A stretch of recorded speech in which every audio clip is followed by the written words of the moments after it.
শুনতে পাচ্ছ আমাকে? জি স্যার। জি স্যার। তো আজকে আমরা যেটা করবো সেটা হচ্ছে ডিফ্রাকশন অফ লাইট, আলো অপবর্তন।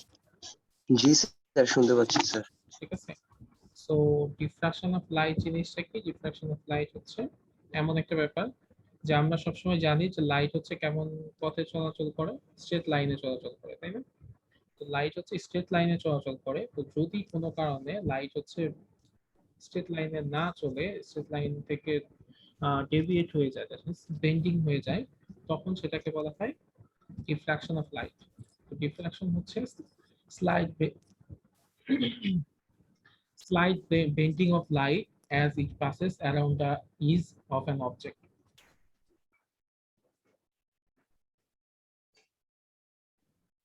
Actually, light যখন কোন একটা সরু ধার বা কোন একটা কিনারা ঘেঁষে যায়, তখন লাইট হচ্ছে খানিকটা বেঁকে যায়। তো এই ধর্মটাকেই বলা হয় ডিফ্রাকশন অফ লাইট। তোমাদেরকে আমি একটা এক্সাম্পল দেই বা একটা উদাহরণ দেই, সেটা হচ্ছে ধরো বাসায়। Hello sir. হ্যাঁ বলো। স্যার আপনি কি রেকর্ডিং করবেন আপনার না স্যার ডাটা? না না, আমি রেকর্ডিং করে রাখি, তুমিও করো, সমস্যা নেই। আচ্ছা স্যার, পারমিশন দেন স্যার, আমি হ্যান্ড রেজ করতেছি।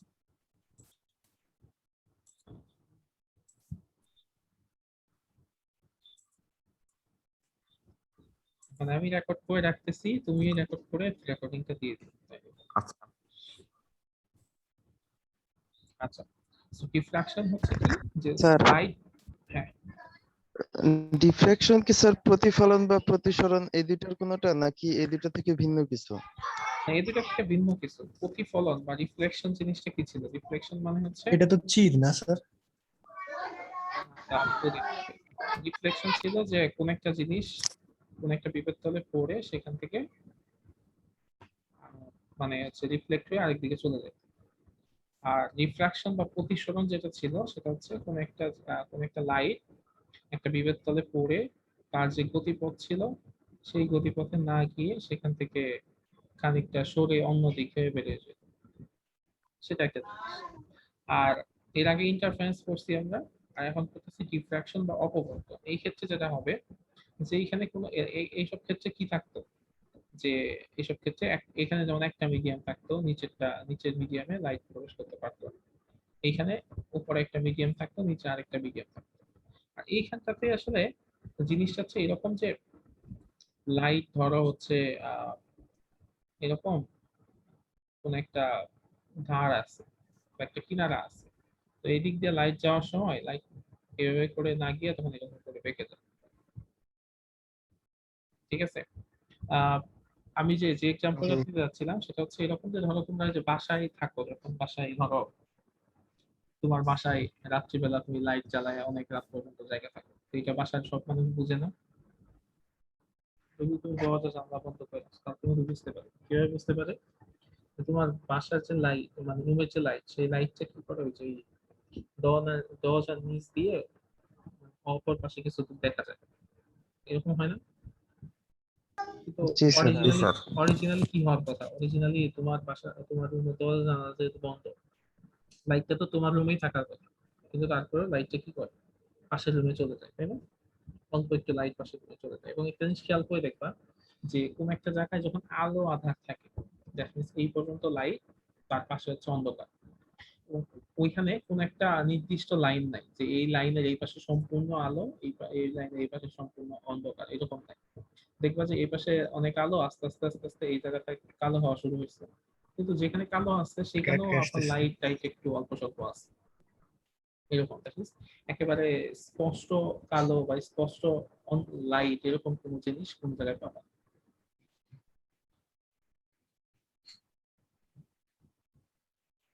তো এই জিনিসটা হয় কেন? এই জিনিসটা হয় হচ্ছে ডিফ্রাকশন অফ লাইটের কারণে। লাইট হচ্ছে কোন একটা জায়গায় থাকা, কোন একটা কিনার দিয়ে যখন যায় তখন সেটা বেঁকে যায়, বেঁকে গিয়ে দেখা যায় যে এমন জায়গায় লাইটটা চলে যায় যেখানে আসলে লাইটটা যাওয়ার কথা। তো আলোর এই ধরনের ধর্মকে বলা হয় diffraction of light.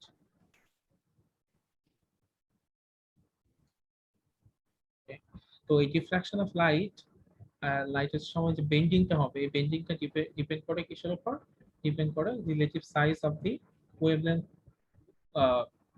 relative size of the wavelength of light to the size of the opening মানে হচ্ছে তোমার যে লাইটটা তুমি ইউজ করতেছো সেই লাইটটার ওয়েভলেন্থের সাইজের উপর ডিপেন্ড করে যদি যে কিনারা যে মানে যদি ওপেনিংটা বা সোর্সটা অনেক বেশি লার্জার হয় লাইটের ওয়েভলেন্থের চাইতে তাহলে বেন্ডিং হবে অলমোস্ট ইননোটিসেবল মানে একেবারে নোটিস করার মতো না আর যদি ওই যে যেখান দিয়ে হচ্ছে তোমার লাইটটা বেন্ডিং হইতেছে সেটা যদি হয় একটু ক্লোজার তাহলে সেক্ষেত্রে বেন্ডিংটা হবে কনসিডারেবল এবং তুমি খালি চোখেই দেখতে পারবা যেটা আমরা ওই যে বাসা বাড়িতে দেখতে পাই যেমন ধরো এই পাশ থেকে লাইট যাচ্ছে এরকম একটা বড় ছিদ্র দিয়ে যাচ্ছে তখন যে টাইপের বেন্ডিং হবে সেটা আসলে নোটিসেবল হবে না কিন্তু যদি লাইটটা একেবারে চিকন কোনো ছিদ্র ধার দিয়ে যায় তখন যে ধরনের বেন্ডিং হবে সেটা আসলে নোটিসেবল এক ধরনের বেন্ডিং হবে ঠিক আছে সো লাইট যেখান দিয়ে পাস করতেছে বা যেখানে বাধা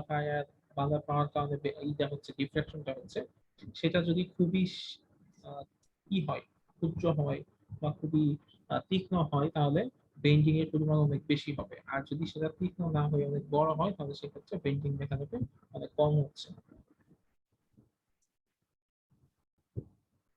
এই ডিফ্রাকশন অফ লাইটের দুইটা কন্ডিশন আছে দুইটা কন্ডিশন কি কি দুইটা কেসের ক্ষেত্রে এই ডিফ্রাকশন হয় একটা হচ্ছে in case of straight is সরু ধারের ক্ষেত্রে ঠিক আছে সরু ধারের ক্ষেত্রে সেটা হচ্ছে কি বা খাড়া কোন একটা ধারের ক্ষেত্রে এক্ষেত্রে ইজটা থাকবে যে ধারটা থাকবে সেটা শুড বি ভেরি শার্প খুবই শার্প হতে হবে এবং its width is to be equal to the or is of the order of the wavelength of light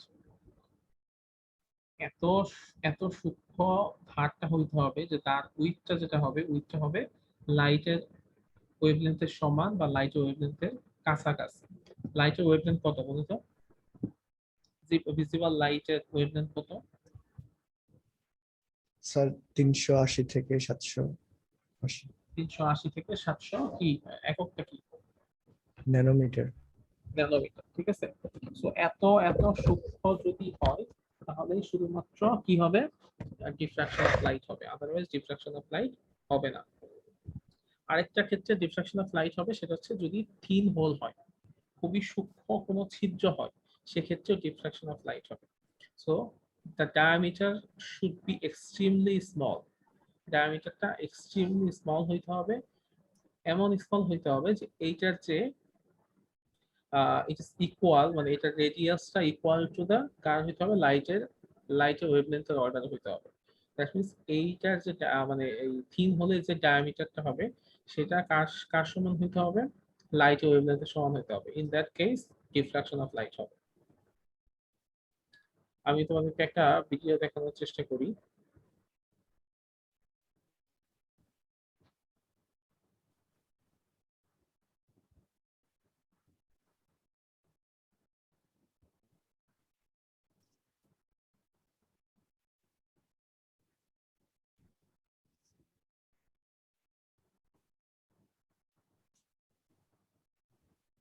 sir সাউন্ডটা আসতেছে না সাউন্ড আসতেছে না সাউন্ড না, অল্প স্যার। আসে না আসেই না আসেনি স্যার ভিডিও এর সাউন্ড আসে না sir.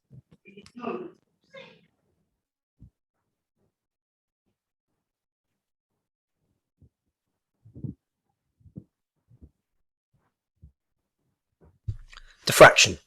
One property of all waves is diffraction. This is where waves spread out at the edges or diffract when they pass through a gap or go past an object. Let's look at some water waves from above. We can see the diffraction happening here. If we set the gap much bigger than the wavelength, we don't get much diffraction, just a bit of a spreading out at the edge. But as we decrease the size of the gap, we get much better diffraction until the gap size equals the wavelength when we get maximum diffraction.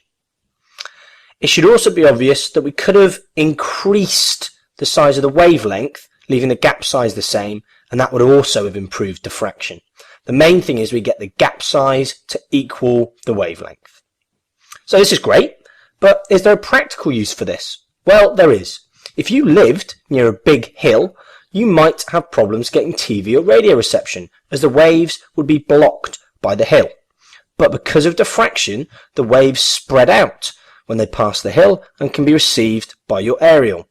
However, the really short wavelength signals will still miss, but you'll get the longer wavelength ones. So in summary, diffraction is where waves spread out at the edges when they pass through a gap or go past an object. And diffraction happens best when the wavelength equals the size of the gap.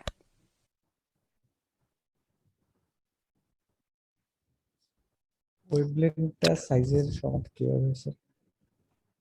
ওয়েভলেন্থটা হচ্ছে মানে লাইটের ওয়েভলেন্থটা, ঠিক আছে? লাইটের ওয়েভলেন্থটা তোমার যদি যে গ্যাপটা আছে, যে এখান দিয়ে এটা হচ্ছে ওই ডিফ্রাকশনটা হইতেছে, সেটা সমান বা সেটার অর্ডারে হয়, মানে সেটা কাছাকাছি হয়, তাহলে ডিফ্রাকশনটা ম্যাক্সিমাম পর্যায়ে।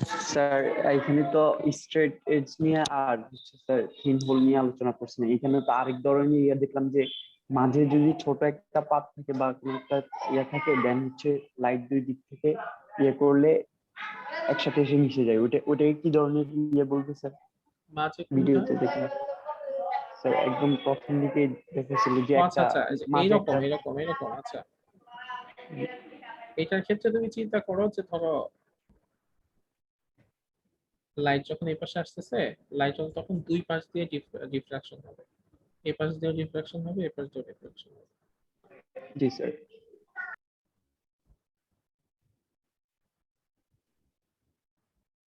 আচ্ছা, স্যার ডিফ্রাকশনে একটা কোশ্চেন, আলাদা একটা কোশ্চেন স্যার। হ্যাঁ বলো।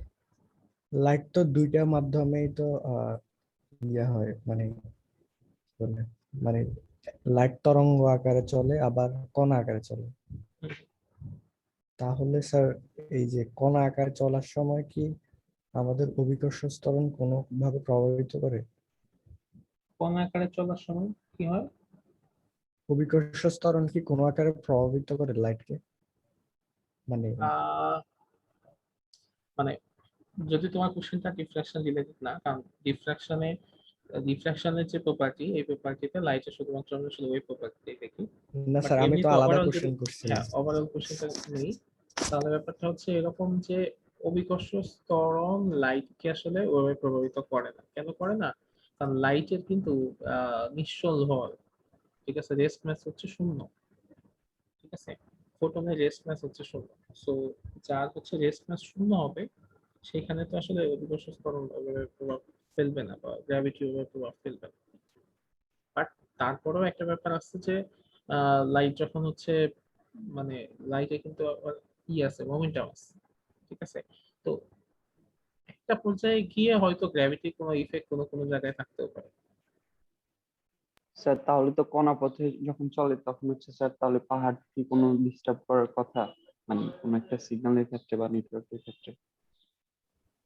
সিগন্যালের ক্ষেত্রে পাহাড়টা ডিস্টার্ব করে হচ্ছে মানে আমরা যে ডিফ্রাকশনের কনসেপ্ট থেকে পড়ি, সেক্ষেত্রে ওটা ডিস্টার্ব করে লাইট, মানে লাইট ট্রাভেল করতেছে বা কোনো একটা সিগন্যাল ট্রাভেল করতেছে লাইটের আকারে বা ইলেকট্রোম্যাগনেটিক ওয়েভের আকারে, তখন স্বাভাবিকভাবেই সে তো হচ্ছে করবে না, ওটাকে ভেদ করে যাবে না, ঠিক আছে? তো তখন ওই যে আমরা ছবিতে যেরকম দেখতেছি যে এ পাশে যদি একটা থাকে, এ পাশ থেকে যদি লাইট ওয়েভ গুলো ট্রাভেল করতে থাকে, তখন এদিকে গিয়ে তো লাইট বেন্ডিং হয়ে যাবে, রিফ্লেকশনের মতো বেন্ডিং হয়ে যায়, গেলে জিনিসটা কি হয়ে যাওয়ার কথা যে এদিক থেকে সে চলে যাওয়ার কথা। কিন্তু ওই বেন্ডিং হওয়ার কারণে কিছু কিছু সিগন্যাল নিচের দিকে চলে যায়, যার কারণে যে নিচের যে মাসাগুলো আছে, ওই মাসাতে সিগন্যাল গুলো পায়। জি স্যার, বুঝতে পারছি। তো এই ডিফ্রাকশন হচ্ছে দুই ধরনের, একটা হচ্ছে ফ্রেনেল ক্লাস অফ ডিফ্রাকশন, আর একটা হচ্ছে ফ্রনহফার ক্লাস অফ ডিফ্রাকশন। তো ফ্রেনেল ক্লাস অফ ডিফ্রাকশনটা কই? যদি ডিফ্রাকশনটা এরকম হয় যে যে সোর্সের লাইট, সোর্স থেকে আমরা লাইটটা নিচ্ছি, সেই সোর্স আর যেখানে ডিফ্রাকশন প্যাটার্ন তৈরি হচ্ছে সেই স্ক্রিন, এই দুইটা জিনিস মাঝখানের অবস্ট্যাকল থেকে ইনফাইনাইট ডিস্টেন্সে থাকে, ফাইনাইট ডিস্টেন্সে থাকে, তখন যে ধরনের ডিফ্রাকশন হবে সেটাকে আমরা বলবো ফ্রেনেল ক্লাস অফ ডিফ্রাকশন। ধরো এই পাশে আমার সোর্স আছে, এই সোর্স থেকে লাইট তৈরি হচ্ছে, যে লাইটটা হচ্ছে ডিফ্রাকশন তৈরি করবে। আর এই পাশে আমি একটা প্যাটার্ন তৈরি করলাম, যে প্যাটার্নের মধ্যে আমি ডিফ্রাকশন প্যাটার্ন গুলো দেখতে পাবো। আর মাঝখানে হচ্ছে আমার অবস্ট্রাকলটা আছে, ঠিক আছে? এই মাঝখানে আমার অবস্ট্রাকল আছে। তো যদি এরকম হয় যে সোর্স আর হচ্ছে অবস্ট্রাকল, সোর্স আর অবস্ট্রাকল, সোর্স আর স্ক্রিন মাঝখানে অবস্ট্রাকল থেকে ফাইনাইট ডিস্টেন্সে আছে, তখন যে ধরনের ডিফ্রাকশন হবে সেটা হবে ফ্রেনেল ক্লাস অফ ডিফ্রাকশন। এই টাইপের ডিফ্রাকশনে ওয়েভ ফ্রন্ট গুলো নরমালি স্ফেরিক্যাল হয় বা সিলিন্ড্রিক্যাল হয়। আর এই টাইপের ডিফ্রাকশন গুলো কোথায় পাওয়া যায়? স্ট্রেইট ইজের ক্ষেত্রে পাওয়া যায়, ফাইন ওয়্যার বা ন্যারো স্লিট, এইসব জায়গার মধ্যে এই ফ্রেনেল ক্লাস অফ ডিফ্রাকশন গুলো নরমালি হয়ে থাকে। মেইন জিনিসটা কি, যে সোর্স অফ লাইট আর স্ক্রিন, এই দুইটা জিনিস যদি অবস্ট্রাকল থেকে ফাইনাইট ডিস্টেন্সে থাকে, মানে অল্প কিছু ডিস্টেন্সের মধ্যে থাকে, তাহলে সেক্ষেত্রে আমাদের যে ধরনের ডিফ্রাকশন হবে সেই ডিফ্রাকশনকে আমরা বলবো ফ্রেনেল ক্লাস অফ ডিফ্রাকশন। এই ডিফ্রাকশনের ক্ষেত্রে ওয়েভ ফ্রন্ট গুলো যেরকম তৈরি হয় সেগুলো হচ্ছে স্ফেরিক্যাল বা সিলিন্ড্রিক্যাল ওয়েভ ফ্রন্ট তৈরি হয়। তো এই টাইপের ডিফ্রাকশন নরমালি স্ট্রেইট ইজ বা ফাইন ওয়্যার বা ন্যারো স্লিট, এইসব ক্ষেত্রে এই ধরনের ডিফ্রাকশন গুলো দেখা যায়। আর আরেক ধরনের ডিফ্রাকশন আছে, সেটা হচ্ছে Fraunhofer class of diffraction. Fraunhofer class of ডিফ্রাকশনটা কেমন? যদি সোর্স অফ লাইট আর স্ক্রিন মাঝখানের অবস্ট্রাকল থেকে বা আমার যে অ্যাপারচার যেটা আছে, ছিদ্র যেটা আছে, যেটা আমার ডিফ্রাকশন তৈরি করতেছে, সেইখান থেকে ইনফাইনাইট ডিস্টেন্সে থাকে, তাহলে যে ধরনের ডিফ্রাকশন তৈরি হবে সেটা হবে ফ্রনহোফার ক্লাস অফ ডিফ্রাকশন। যদি সোর্স অফ লাইট আর স্ক্রিন মাঝখানে অবস্ট্রাকল থেকে বা অ্যাপারচার থেকে ইনফাইনাইট ডিস্টেন্সে অবস্থিত হয়, তাহলে যে ধরনের ডিফ্রাকশন হয় তাহলে সেই ধরনের ডিফ্রাকশনকে বলা হবে কি ফ্রনহোফার ক্লাস অফ ডিফ্রাকশন। এই ধরনের ডিফ্রাকশনে ওয়েভফ্রন্ট গুলা হবে কেমন? প্লেন ওয়েভফ্রন্ট তৈরি হবে। এই ধরনের ক্ষেত্রে প্লেন ওয়েভফ্রন্ট তৈরি হবে। এই পাশে দেখো যে স্ক্রিন আছে, আমার এই পাশে সোর্স আছে, আর মাঝখানে অবস্ট্রাকলটা, দুই পাশ থেকেই ইনফাইনাইট ডিস্টেন্স অবস্থিত। সো যেহেতু ইনফাইনাইট ডিস্টেন্স অবস্থিত সোর্স আর স্ক্রিন, তাহলে সেই ধরনের ডিফ্রাকশনকে আমরা বলবো যে ফ্রনহোফার বা ফার ফিল্ড ডিফ্রাকশন।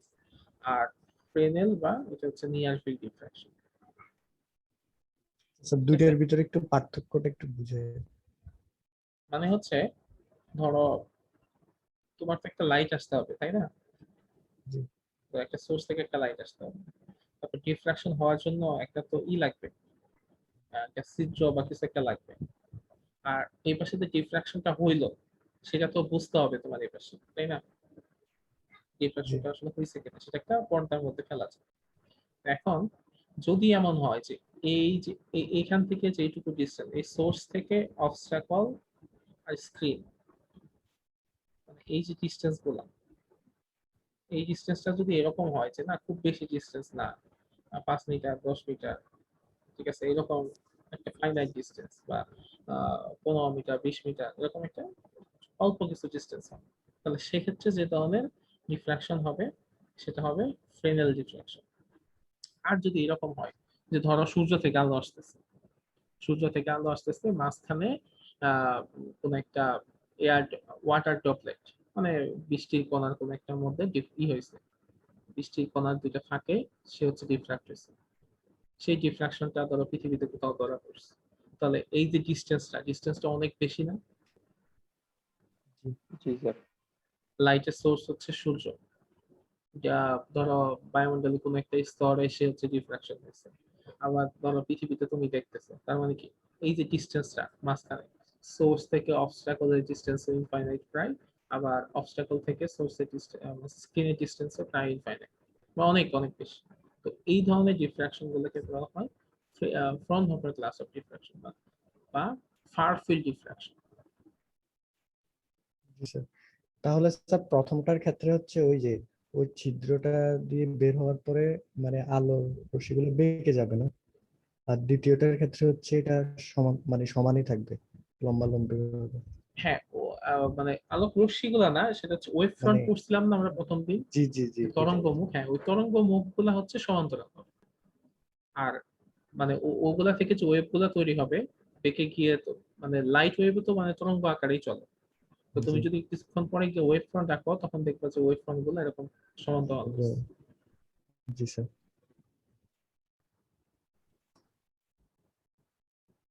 Okay? আহ, তো এরপরে হচ্ছে ন্যারো স্লিটের জন্য ডিফ্রাকশন কেমন হয় মনোক্রোমেটিক লাইটের জন্য। তো এটা আমরা আসলে অনলাইনে ওভাবে আসলে পড়ে লাভ নাই। আমি জাস্ট তোমাদেরকে ইটা বলি, থিমটা বলে তোমাদের আসলে ইসে চলে যায়, আমরা মেইন ইকুয়েশনে ওয়ার্কিং ফর্মুলাতে চলে যায়। সেটা হচ্ছে ধরো এখানে একটা সরু ছিদ্র আছে, একটা ন্যারো স্লিট আছে, একটা স্লিট আছে। তো সেই স্লিটের মধ্যে আমি লাইট ফেললাম, ঠিক আছে। তো লাইট বলছিলাম না, লাইট হচ্ছে প্যাকেট আকারে থাকে, অনেকগুলা লাইট থাকে, ঠিক আছে, মানে লাইটের অনেকগুলা ফোটন থাকে। তো ধরে নিলাম যে এখানে 9টা রে আইসা পড়ছে, ঠিক আছে। তো 9টা রে এখানে ডিফ্রাক্ট হয়ে কোন একটা পর্দার মধ্যে পড়তেছে। এখন কোন একটা পর্দায় যদি আমি একটা লাইটকে ফেলতে চাই, বা কোন একটা পর্দায় একটা লাইটকে যদি ফেলতে চাই, তাহলে সবচেয়ে ভালো উপায় কি, যে আমি যদি এই পর্দাটাকে কোন একটা উত্তল লেন্সের ফোকাসে রাখি, তাহলে কি হবে, আলোক রশ্মিগুলা এই উত্তল লেন্সে পড়ে এই ফোকাসে মিলিত হবে, তাই না? জি স্যার। তাই তো, কোন একটা উত্তল লেন্সে যদি সমান্তরাল আলোক রশ্মি পড়ে, সেই আলোক রশ্মিগুলা ওই উত্তল লেন্সের ফোকাসে গিয়ে মিলিত হয়। বা কোন আলোক রশ্মি ফোকাস থেকে কোন আহ, মানে কোন উত্তল লেন্সের ফোকাস থেকে যদি আমি কোন আলো বের করি, তাহলে সেই আলোক রশ্মিগুলা উত্তল লেন্সে আসার পরে সমান্তরাল হয়ে বের হয়ে যায়, তাই না? এগুলো পড়ছিলাম না? জি স্যার। আচ্ছা, তো আমি কি করছি, যে এই যে বেন্ডিংটা হয়েছে সেটা বোঝার জন্য এখানে একটা উত্তল লেন্স রাখছি, সেই উত্তল লেন্স এই লাইটটাকে এখানে ই করছে, এখানে হচ্ছে এই পর্দার উপর ফেলছে। এখন কথা হচ্ছে দেখো, যে এই যে এই যেহেতু এই পুরাটা হচ্ছে একটা ছিদ্র, খুব সরু একটা ছিদ্র, এখানকার যে আলোক রশ্মিটা আছে, যে রেটা আছে, সেই রে এখান থেকে এইটুকু ডিস্টেন্স ট্রাভেল করবে। আবার এখান থেকে যে রেটা আছে সে হচ্ছে এইখান থেকে এই পর্যন্ত ডিস্টেন্স ট্রাভেল করবে, বা মাঝখানেরটা এখান থেকে এই পর্যন্ত ডিস্টেন্স ট্রাভেল করবে। আর সবার ক্ষেত্রে এই যতটুকু যা ট্রাভেল করতেছে, মানে পাথ ডিফারেন্স যেটা আছে, সেই পাথ ডিফারেন্স কি সবার ক্ষেত্রে সমান হবে? না স্যার। না স্যার, এটা সমান কিন্তু হবে না। সবার ক্ষেত্রে পাথ ডিফারেন্সটা সমান হবে না, সবার ক্ষেত্রে পাথ ডিফারেন্সটা ডিফারেন্ট হবে। তো ডিফারেন্ট যেহেতু হইতেছে, আমি যদি সমান করতে চাই তাহলে কি করব, এখান থেকে একটা স্ট্রেট লাইন বরাবর যদি আমি মানে এখান থেকে একটা যদি লম্ব টানি, তাহলে এই বরাবর আমি হচ্ছে সবগুলা পাবো সমান, আর এর বাইরে বাকিগুলা সমান থাকবে না। ঠিক আছে, এই বরাবর এই এসি পর্যন্ত, মানে এসি পর্যন্ত হচ্ছে সবারই পাথ ডিফারেন্স সমান। আর পাথ ডিফারেন্স বেশি হচ্ছে এই এর ক্ষেত্রে বিসি, এই এর ক্ষেত্রে এইটুকু, এই এর ক্ষেত্রে এইটুকু, এরকম। তো আমরা কি করছি, ওই জিনিসটাই বের করার চেষ্টা করছি, যে মানে এখানে একটা পাথ ডিফারেন্স বের করার চেষ্টা করছি। তো তারপরে এই যে এখন যদি আমি কনসিডার করে নিই যে 5 নাম্বার রেটা আমি ধরে নিলাম, যে 5 নাম্বার রেটাকে আমি যেহেতু মাঝ বরাবর আছে ওইটাকে আমি কনসিডার করলাম, ওইটার জন্য যে পাথ ডিফারেন্সটা হবে সেটা কতটুকু, সেটা হবে যে এইটুকু। তো এইটুকুকে আমি এ বি ধরে নিয়েছি, যে এইটুকু হচ্ছে এ বি। তো এইটুকু যদি এ বি হয় 5 নাম্বারের জন্য, তাহলে এ বি সমান সমান কি হবে, সেটা বের করার জন্য যে কাজ করা হয়েছে, যে এটা একটা সমকোণী ত্রিভুজ না, এটা তো একটা সমকোণী ত্রিভুজ, তাই তো, জি স্যার। যার এই কোণ হচ্ছে 90 ডিগ্রি, এই কোণ 90 ডিগ্রি, এটা হচ্ছে থিটা। তাহলে এটা হচ্ছে স্যার, আমার এটা সমকোণী ত্রিভুজ কিভাবে হয়? দেখো, জিনিসটা ছিল এরকম।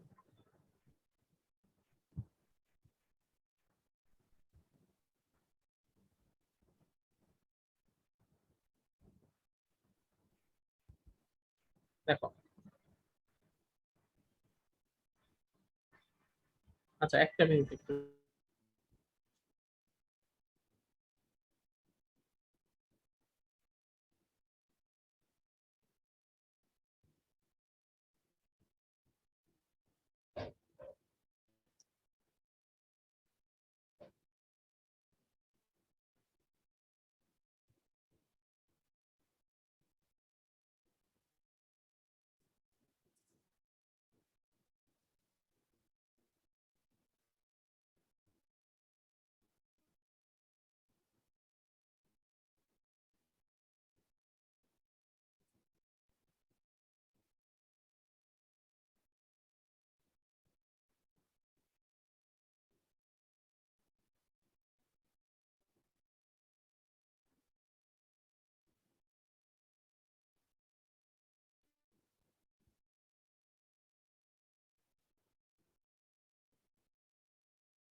হ্যালো, হ্যাঁ শুনতে পাচ্ছ?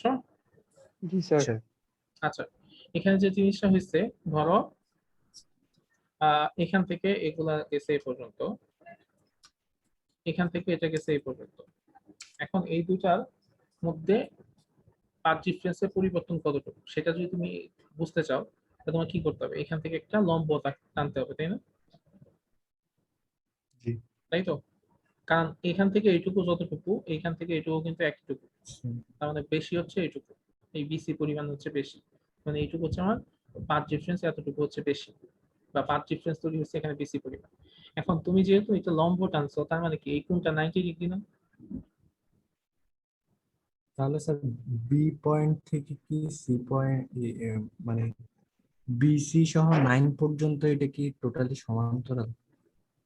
সি হ্যাঁ, থেকে মানে বিসি থেকে 90 সরল ডিগ্রি রেখা? সমান্তরাল। হ্যাঁ, স্যার সরল স্যার রেখা। বিসি এর উপর লম্বা আঁকলে অবশ্যই 90 ডিগ্রি হবে স্যার। হ্যাঁ, জি স্যার তাহলে ঠিক আছে। তো এটা যদি একটা সমকোণী ত্রিভুজ হয়, যে কি কি এ বি এ, এটাও তো সমকোণী ত্রিভুজ, তাই না? সবগুলাই তো সমকোণী ত্রিভুজ। জি স্যার। তো এই সমকোণী ত্রিভুজের সাইন থিটা সমান সমান কি? সাইন থিটা সমান সমান হচ্ছে লম্ব ডিভাইডেড বাই অতিভুজ। অতিভুজ। আচ্ছা, তাহলে এখানে অতিভুজ হচ্ছে এ এ, মানে স্মল এ ক্যাপিটাল এ, আর লম্ব হচ্ছে এ বি। তো এরকম যদি হয়, তাহলে সাইন থিটা সমান সমান কি হবে? সাইন থিটা সমান সমান এ বি ডিভাইডেড বাই এ এ, লম্ব স্যার ডিভাইডেড বাই লম্ব কিভাবে স্যার লম্ব কিভাবে এ বি হয়? কারণ আমরা না লম্ব মাত্র একটু আগে এ বড় ক্যাপিটাল এ আর ছোট হাতের বি ধরছিলাম স্যার। হ্যাঁ হ্যাঁ, সেটাই তো লম্ব। তো এখানে তো আবার স্যার এই দুটোটাই স্মল এ বি। না না না, কি মানে সাইন থিটা মানে কি? লম্ব ডিভাইডেড বাই অতিভুজ না? জি স্যার। লম্ব তো এ বি, আর অতিভুজ এ। কিন্তু স্যার আমরা না লম্ব আঁকলাম স্যার আপনার ওই যে এসি এর উপর, এসি এর উপর আঁকা মানে তো হচ্ছে স্যার না, এ দেখো বি দেখো এ দেখো বি। দেখো দেখো,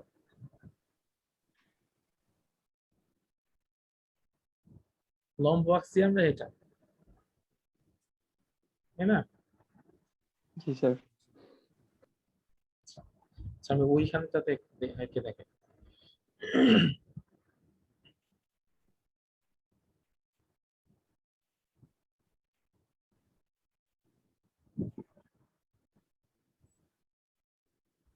দেখো, ওই যে যে কোন একটা সমকোণী ত্রিভুজে এই কোণটা দাও 90 ডিগ্রি। তো এখন 90 ডিগ্রি কিন্তু দুই পাশটাতেই তুমি লম্ব ধরতে পারো, তাই না? মানে দুইটাই তোমার দেখে লম্বর মতো মনে হয়। তো আমরা লম্ব ধরি কোনটাকে? যে এক পাশে হচ্ছে যেটা আমার থিটা কোণ থাকে, থিটা কোণের অপোজিটটাকে আমরা কি করি? লম্ব ধরি। তো এখানে যদি এই কোণটা থিটা হয়, তাহলে লম্ব হবে এটা। আবার যদি এই কোণটাকে থিটা ধরি, তাহলে লম্ব হবে এটা, তাই না?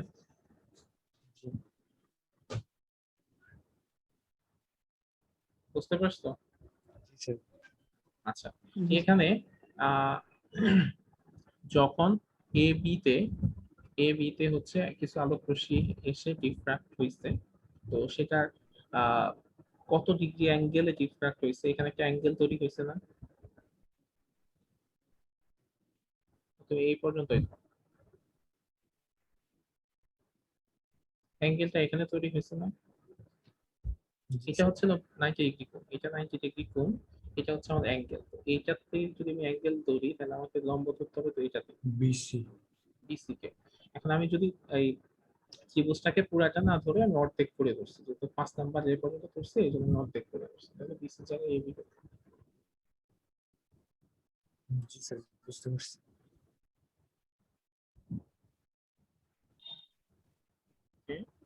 তো জি তাহলে sir. sin theta is equal to ab divided by aa। আচ্ছা, এখানে একটু খেয়াল করে দেখি যে এখান থেকে এই পর্যন্ত ab স্লিট যেটা ছিল, সেই ab স্লিটের যে উইথ, সেই উইথটাকে ধরছিলাম আমরা d, এটা আমি d ধরতে পারি। তাহলে যেহেতু 5 নাম্বার যে পর্যন্ত ধরছি, তাহলে সে পর্যন্ত কি হবে? অর্ধেক হবে। অর্ধেক। তাহলে হ্যাঁ d বাই 2। তাহলে d/2 sin থিটা সমান সমান হচ্ছে ab, যেটা হচ্ছে আমার কি পাথ ডিফারেন্স। তো পাথ ডিফারেন্স ab সমান সমান d/2 sin থিটা। এখন ডিস্ট্রাকটিভ ইন্টারফারেন্সের ক্ষেত্রে আমরা যে পড়ছিলাম যে দুই ধরনের হয়, এখানে ডার্ক ফ্রিঞ্জ তৈরি হয়, ব্রাইট ফ্রিঞ্জ তৈরি হয়, ডার্ক আর ব্রাইট ফ্রিঞ্জ তৈরি হয়। তো ব্রাইট ফ্রিঞ্জের যে কন্ডিশন সেটা ছিল কি, যে path difference is whole number multiple of wavelength lambda, এটা ছিল ব্রাইট ফ্রিঞ্জের কন্ডিশন। আর ডার্ক ফ্রিঞ্জের কন্ডিশন ছিল path difference is odd number multiple of half wavelength, মানে হাফ ওয়েভলেন্থের অড নাম্বার মাল্টিপল। তো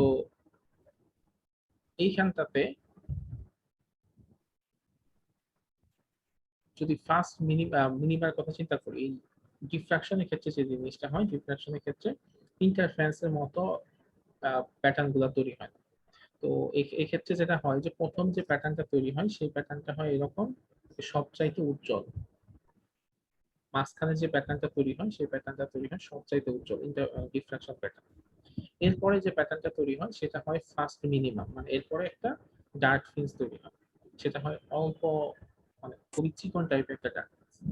এরপরে যাওয়ার একটা ব্রাইট ফ্রিঞ্জ তৈরি হয়, সেই ব্রাইট ফ্রিঞ্জটা হয় আগের যে ব্রাইট ফ্রিঞ্জ ছিল সেই ব্রাইট ফ্রিঞ্জের চাইতে কম ব্রাইট, তারপরে ব্রাইট ফ্রিঞ্জটা তার চাইতে কম ব্রাইট, এভাবে আস্তে আস্তে এবার সে ব্রাইটনেসটা কমতে থাকে, আর ডার্কনেসটা আস্তে আস্তে বাড়তে থাকে। এটা যতটুকু ডার্ক, তারপর এটা তার চেয়ে ডার্ক, তারপর এটা তার চেয়ে ডার্ক, লেফটেও যেরকম হয় রাইটেও সেরকম, ঠিক আছে?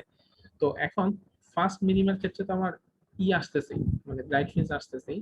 তো আমি যদি ফার্স্ট মিনিমাম মানে প্রথম যে আছে ম্যাক্সিমাটা আছে সেটার ক্ষেত্রে তো আমি ব্রাইট ফ্রিঞ্জ পাচ্ছি।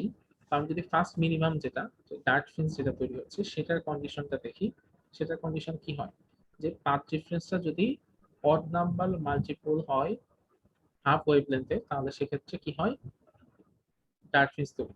সো λ/2, মানে তুমি যদি 1 ধরো, 1 হচ্ছে ফার্স্ট অড নাম্বার, 1 ধরো, তাহলে 1 ইনটু λ/2, তাহলে এই ডিসটেন্সে কি হওয়ার কথা, একটা ডিস্ট্রাকটিভ ইন্টারফারেন্স বা একটা ডার্ক ফ্রিঞ্জ তৈরি হওয়ার কথা। সো পাথ ডিফারেন্সটা কি হবে, λ/2। তো আর এখান থেকে আমরা যে পাথ ডিফারেন্সটা পাইছি সেটা হচ্ছে d/2 sin থিটা। সো আমরা লিখতে পারি যে d/2 sin থিটা সমান সমান λ/2। সো এখান থেকে একটু ক্যালকুলেট করলে হাফ হাফ বাদ দিলে থাকবে কি, d sin থিটা সমান সমান ল্যামডা। এখন এটা তো হচ্ছে তোমার স্যার প্রথম মিনিমার জন্য। হ্যাঁ, বলো। স্যার λ/2 কোথা থেকে পাওয়া গেল?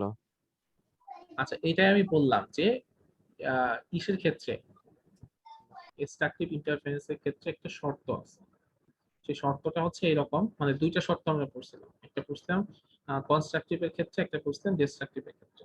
তো ডিস্ট্রাকটিভের ক্ষেত্রে আমাদের যে শর্তটা ছিল এরকম, যে যদি পাথ ডিফারেন্সটা এমন হয় যে সেটা হচ্ছে λ/2, মানে হাফ ওয়েভলেন্থের অড নাম্বার মাল্টিপল হয়, মানে বিজোড় সংখ্যার গুণিতক হয়, তাহলে সেক্ষেত্রে আমার ডিস্ট্রাকটিভ ইন্টারফারেন্স হবে। তো তাহলে যদি λ/2 এর বিজোড় সংখ্যার গুণিতক হয়, তাহলে λ/2 এর প্রথম বিজোড় সংখ্যার গুণিতক কি হতে পারে, প্রথম অড নাম্বার তো 1,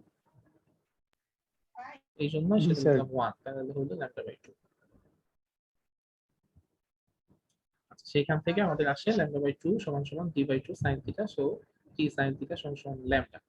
তো এটা তো আমার একটার জন্য মিনিমার জন্য। তো আমি যদি বিভিন্ন মিনিমার জন্য এটা বের করতে থাকি তাহলে কি হবে, n সমান সমান 1 2 3 এরকম হইতে থাকবে। তো সেক্ষেত্রে লেখা যায় d সমান সমান d sin থিটা সমান সমান n ল্যামডা, যেটা আসলে একটা মনোক্রোমেটিক লাইটের সিঙ্গেল, মানে একটা কি বলে, একটা ন্যারো স্লিটের জন্য, মনোক্রোমেটিক লাইটের জন্য ডিফ্রাকশনের রাশিমালা বা ডিফ্রাকশনের ইকুয়েশন d sin থিটা সমান সমান n ল্যামডা, যেখানে d টা হবে কি, d টা হবে তুমি যে স্লিটটা ইউজ করতেছো ডিফ্রাকশন প্যাটার্ন, ডিফ্রাকশন তৈরি করার জন্য যে স্লিটটা তৈরি করতেছো সেই স্লিটের উইডথটা হবে d, থিটাটা হবে ডিফ্রাকশন অ্যাঙ্গেলটা হচ্ছে থিটা, n হচ্ছে তুমি কত নাম্বার ডিফ্রাকশন প্যাটার্ন তৈরি হইলো সেটা হচ্ছে n, আর ল্যামডা হচ্ছে তুমি যে লাইটটা ইউজ করতেছো সেটা। স্যার এখানে কি এনটা অড নাম্বার হবে না? না না, তোমার তো এখানে অড মানে দুইটাই আছে, মানে তোমার ডার্ক ফ্রিঞ্জের জন্য অড নাম্বার, কিন্তু এন তো অড না, এন জি তো স্যার, যে কোনো কিছু হইতে পারে। কিন্তু অড নাম্বারে তোমার ডার্ক ফ্রিঞ্জ হবে। বুঝতে পারছি। তো এই রিলেটেড আমি তোমাদেরকে একটা ম্যাথের শীট দিয়ে দিব, এবং আমি তোমাদের ম্যাথের উপরে একটা ক্লাস টেস্টের দিব, মানে অ্যাসাইনমেন্ট দেব, ঠিক আছে? তো ম্যাথের শীটটা হবে এরকম, যে আমরা এখানকার কিছু ম্যাথ দেখি।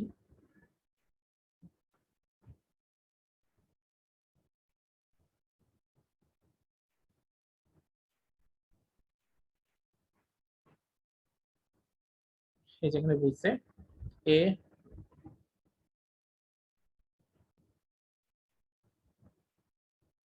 A second order spectrum formed at an angle 38 degree when light falls normally on the diffraction grating having 5400 lines per centimeter.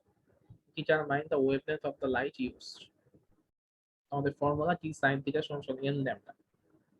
তো বের করতে বলছে আমাদের ল্যামডা, ল্যামডা বের করতে বলছে। আচ্ছা ঠিক আছে, এখানে সেকেন্ড অর্ডার বলছে, তার মানে n এর মান হচ্ছে 2। তারপর বলছে অ্যাট অ্যান অ্যাঙ্গেল 38 ডিগ্রি, মানে থিটা হচ্ছে আমার 38 ডিগ্রি।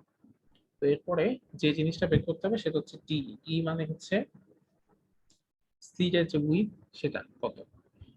ডিফ্রাকশন, এটা নিয়ে আমি একটু একটা জিনিস একটু পড়াই, সেটা পড়লে বুঝতে পারবা। একটা জিনিস আছে সেটা মানে মানে যে জায়গাতে এক্সপেরিমেন্টালি ল্যাবরেটরিতে ডিফ্রাকশন তৈরি করা হয় যে জিনিসের মধ্যে, সেটা হচ্ছে ডিফ্রাকশন গ্রেডিং। ডিফ্রাকশন গ্রেডিং জিনিসটা কি? ডিফ্রাকশন গ্রেডিং হচ্ছে যে এই টাইপের কিছু গ্লাস প্লেটের মতো, তোমরা দেখছো যে তোমরা যখন ব্লাড টেস্ট করতে যাও তখন ছোট ছোট কিছু গ্লাসের মধ্যে হাত দিয়ে, মানে আঙুলের ব্লাড নেয় না টেস্ট করার জন্য? জি স্যার। ওরকম ছোট ছোট একটা ছোট গ্লাস প্লেট। তো ধরো এরকম একটা গ্লাস প্লেট, সেই গ্লাস প্লেটের মধ্যে ধরো 6000টা ছিদ্র আছে। এত এত ছোট ছোট ছিদ্র যেটা আসলে মানে বোঝা সম্ভব না। একটা ছোট্ট একটা গ্লাস প্লেটের মধ্যে সেটা কত হবে, সেটা ধরো তুমি 3 সেন্টিমিটার বা 4 সেন্টিমিটার একটা প্লেটের মধ্যে 6000টা ইকুয়াল ডিস্টেন্সে ছিদ্র তৈরি করা হয়েছে, মানে ছিদ্র তৈরি করা হয়েছে পর পর পর পর এরকম 6000টা ছিদ্র আছে, ঠিক আছে? তো এই জিনিসগুলোকে বলা হয় ডিফ্রাকশন গ্রেডিং। তো এইগুলোর মধ্য দিয়ে যখন লাইট পাস করে তখন হচ্ছে লাইট ডিফ্রাক্ট, ঠিক আছে? তো এরকম একটা ডিফ্রাকশন গ্রেটিং এ যদি যদি 1 সেন্টিমিটার, এমনও হয় অনেক সময় যে 1 সেন্টিমিটারে 6000 ছিদ্র আছে। তো 1 সেন্টিমিটারে যদি 6000 ছিদ্র থাকে তাহলে একটা ছিদ্রের ডিসটেন্স কত?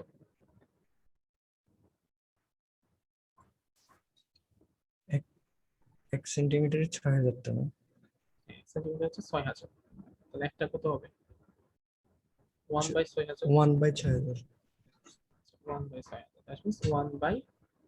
ফর্মুলাটা হচ্ছে 1/n, যেখানে n হচ্ছে ছিদ্রের সংখ্যা। তো এটাকে যদি মিটারে নিয়ে আসতে হয় তখন কি করতে হবে বলো তো? গুণ করতে হবে না ভাগ করতে হবে? জি স্যার। মানে 1 সেন্টিমিটার যদি 6000 ছিদ্র হয় তাহলে একটা স্লিটের উইথ হবে 1/6000 সেন্টিমিটার, তাই তো? তো এখন যদি এরকম হয় যে তাহলে 1 মিটারে কতগুলো স্যার, ছিদ্র আছে? 1 মিটার ভাগ দিতে হবে 100 টা। স্যার 100 ওই দিয়ে যে ভাগ দিলে 6000 ইনটু, জি স্যার 100 দিয়ে এটা ভাগ কিন্তু দিতে খেয়াল হবে। রাখতে হবে যে একটা জিনিস খেয়াল করো যে যদি তোমার 1 সেন্টিমিটারে 6000 হয় 1 মিটারে তাহলে কি হবে? ছিদ্র কিন্তু আরো বেশি হবে। জি স্যার 3টে জিরো বাড়বে। তিনটে জিরো বাড়বে, তাই না? তিনটা না, না দুইটা স্যার জিরো বাড়বে। 3টা, দুইটা। দুইটা জিরো বাড়বে, ঠিক আছে? তো সেক্ষেত্রে নিচে কিন্তু দুইটা জিরো বাড়াই দিতে হবে। তো ওই যে ওই জিনিসটা আমরা ওইভাবে করতেছিলাম, ওইখানে ওইটাই বলছে আসলে। এই যে এই ম্যাথে যে বলছে কি যে ডিফ্রাকশন গ্রেটিং হ্যাভিং 5400 লাইনস পার সেন্টিমিটার, মানে 1 সেন্টিমিটারে 5400 লাইন আছে। তাহলে d is equal to কি হবে? d is equal to 1/n, মানে 1/5400। আচ্ছা, 1/5400 টা যদি মিটারে কনভার্ট করি তাহলে কি হবে? 1/5400 আর দুইটা শূন্য বাড়ায় যাবে। তাহলে সেখান থেকে যা যা আছে সব এখানে বসায় দেয়, ল্যামডার মানটা খুব সহজে পেয়ে যাবে। আচ্ছা স্যার, এই মানে এই থিওরির উপরে কি ধরেন ডিসপ্লে প্রযুক্তিটা মানে ডিসপ্লে তৈরি করা হয় নাকি? ডিসপ্লে, জি স্যার। কোন ধরনের ডিসপ্লে?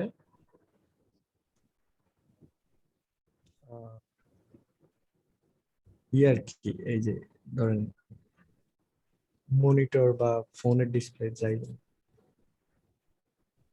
না, আমি ঠিক জানি না, মানে ডিসপ্লে তৈরিতে এরকম কোনো এটার কোনো আছে কোনো ইফেক্ট আছে কিনা আমি জানি না।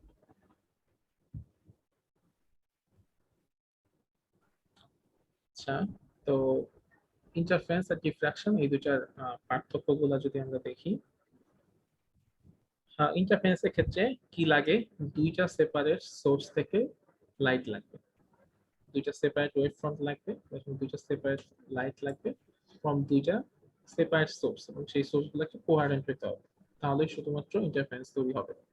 কিন্তু ডিফ্রাকশনের ক্ষেত্রে কি হয়? ডিফ্রাকশনের ক্ষেত্রে একটা সোর্স থেকেই, একটা সোর্সের বিভিন্ন পার্ট থেকে ওয়েভ ফ্রন্ট তৈরি হয়ে ডিফ্রাকশন তৈরি হয়। ঠিক আছে?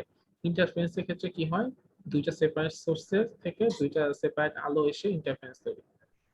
আর ডিফ্রাকশনের ক্ষেত্রে একটা সোর্সেরই বিভিন্ন পার্ট থেকে ডিফ্রাকশন তৈরি হয়ে যেতে পারে। ইন্টারফারেন্সের ক্ষেত্রে যেটা হয়, যে যেটা ডার্ক ফিল্ড সেটা কমপ্লিটলি ডার্ক, একেবারে পারফেক্টলি ডার্ক, সেখানে কোনো ধরনের লাইট নাই, মানে ডার্ক ফিল্ডস মানে dark fields, light bright fields মানে ব্রাইট ফিল্ডস। কিন্তু ডিফ্রাকশনের ক্ষেত্রে ডার্ক ফিল্ডস কমপ্লিটলি ডার্ক না, সেখানেও কিছু কিছু আলো আলো আলোর স্তর থাকতে পারে। ইন্টারফারেন্সের ক্ষেত্রে যে ফ্রিঞ্জের উইডথ গুলো হবে, সেই ফ্রিঞ্জের উইডথ গুলো আমরা দেখছিলাম সবগুলাই সমান, ব্রাইট ফ্রিঞ্জ বা ডার্ক ফ্রিঞ্জ সব ফ্রিঞ্জের উইডথ হচ্ছে সমান। কিন্তু ডিফ্রাকশনের ক্ষেত্রে সেগুলো কখনোই সমান না। আচ্ছা, তারপর হচ্ছে ইন্টারফারেন্সের ক্ষেত্রে সবগুলা মানে সবগুলা ফ্রিঞ্জের ইন্টেন্সিটি সেগুলো হচ্ছে সেম, কিন্তু ডিফ্রাকশনের ক্ষেত্রে সেগুলো ভ্যারি করে।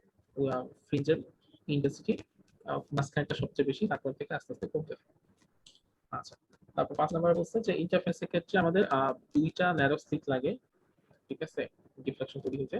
আর ডিফ্রাকশনের ক্ষেত্রে আমাদের আসলে একটা ন্যারো স্লিট হলেই হয়, দুইটাতে দিলে যে হবে না তা না, একটা ন্যারো স্লিট হলে ডিফ্রাকশন তৈরি।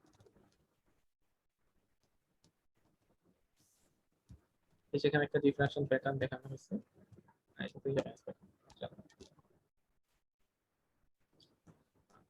তো আমাদের লাইটের আসলে তিনটা ফেনোমেনা পড়ার কথা এই অধ্যায়ে, এই এই মানে এই পার্টটাতে, এই চ্যাপ্টারে। এর মধ্যে দুইটা আমরা পড়ে ফেললাম, একটা হচ্ছে ইন্টারফারেন্স আর একটা হচ্ছে ডিফ্রাকশন।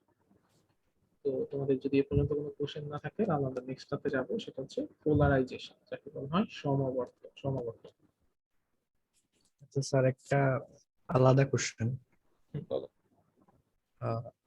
কালো লাইট পসিবল না কেন? কালো লাইট পসিবল না কেন? কালো লাইট পসিবল, কালো লাইট বলতে আসলে কিছু নাই, মানে কালো মানে হচ্ছে সেখানে কোনো লাইট নাই। জি স্যার। ঠিক আছে, এটা রং হচ্ছে সাতটা, এটা সৃষ্টিকর্তা তৈরি করে দিতে, সাতটা রং তৈরি করে দিচ্ছে। এখন সাতটা রং যদি একসাথে থাকে তাহলে সেটা সাদা হয়ে যায়। তারপরে মানে এটা আমি ভালো মতো বলতে পারবো না, যে আবার সাতটা রঙের মধ্যে ধরো বেগুনি আর নীল এই দুটো একত্র হইলে আরেকটা লাইট আরেক রকম হয়।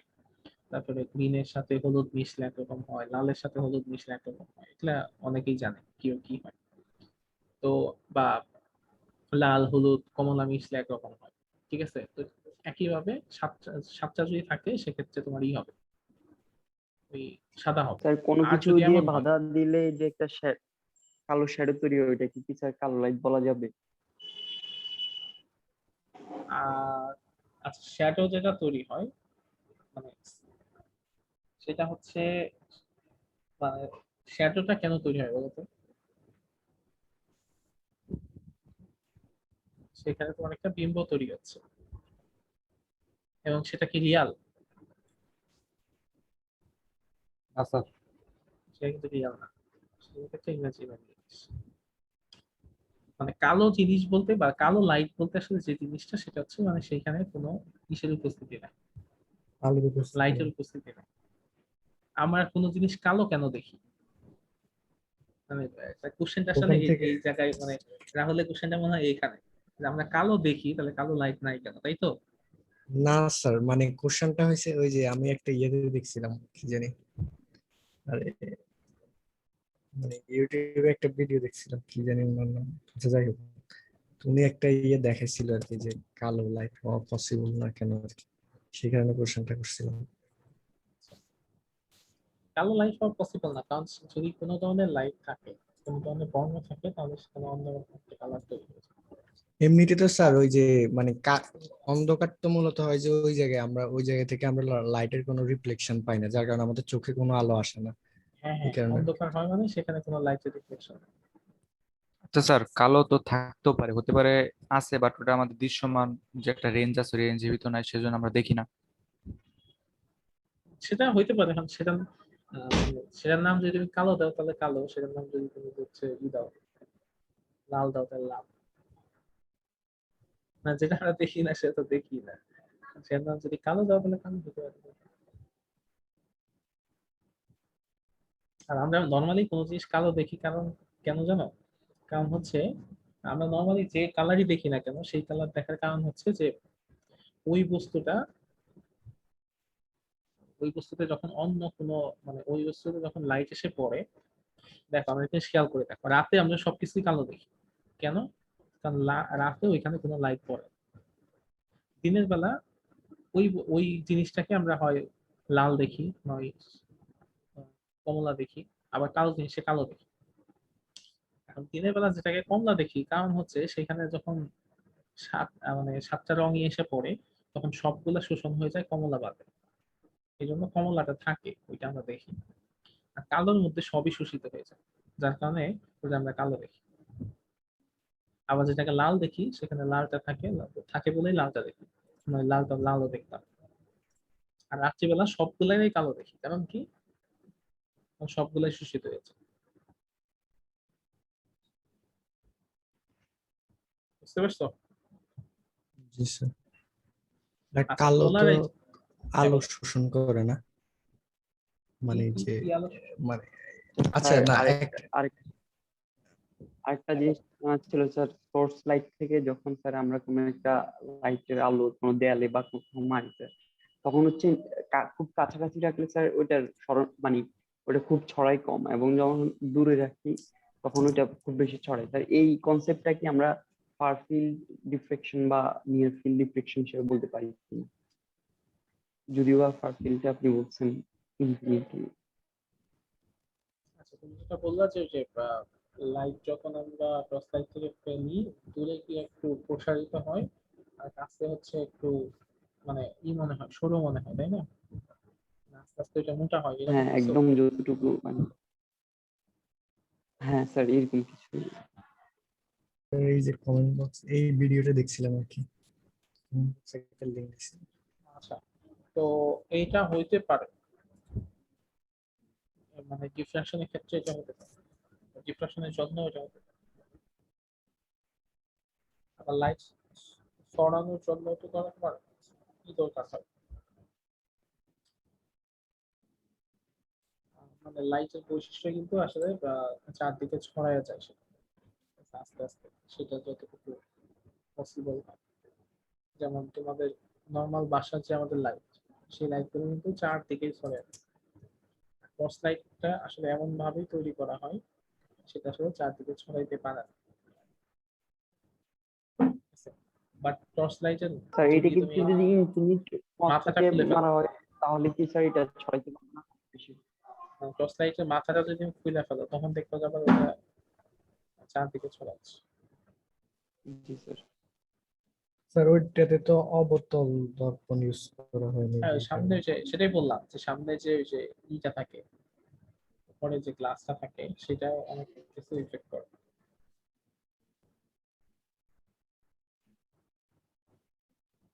শুরুপত্র আচ্ছা, কনসেপ্টের মতো কিছু একটা।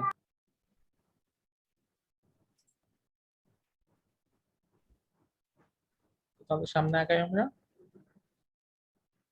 আচ্ছা সেটা হচ্ছে পোলারাইজেশন বা সমাবর্তন।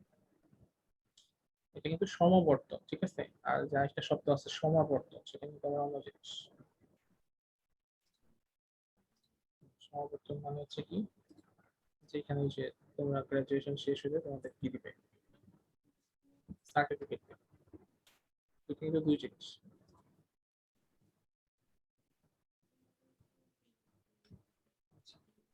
তো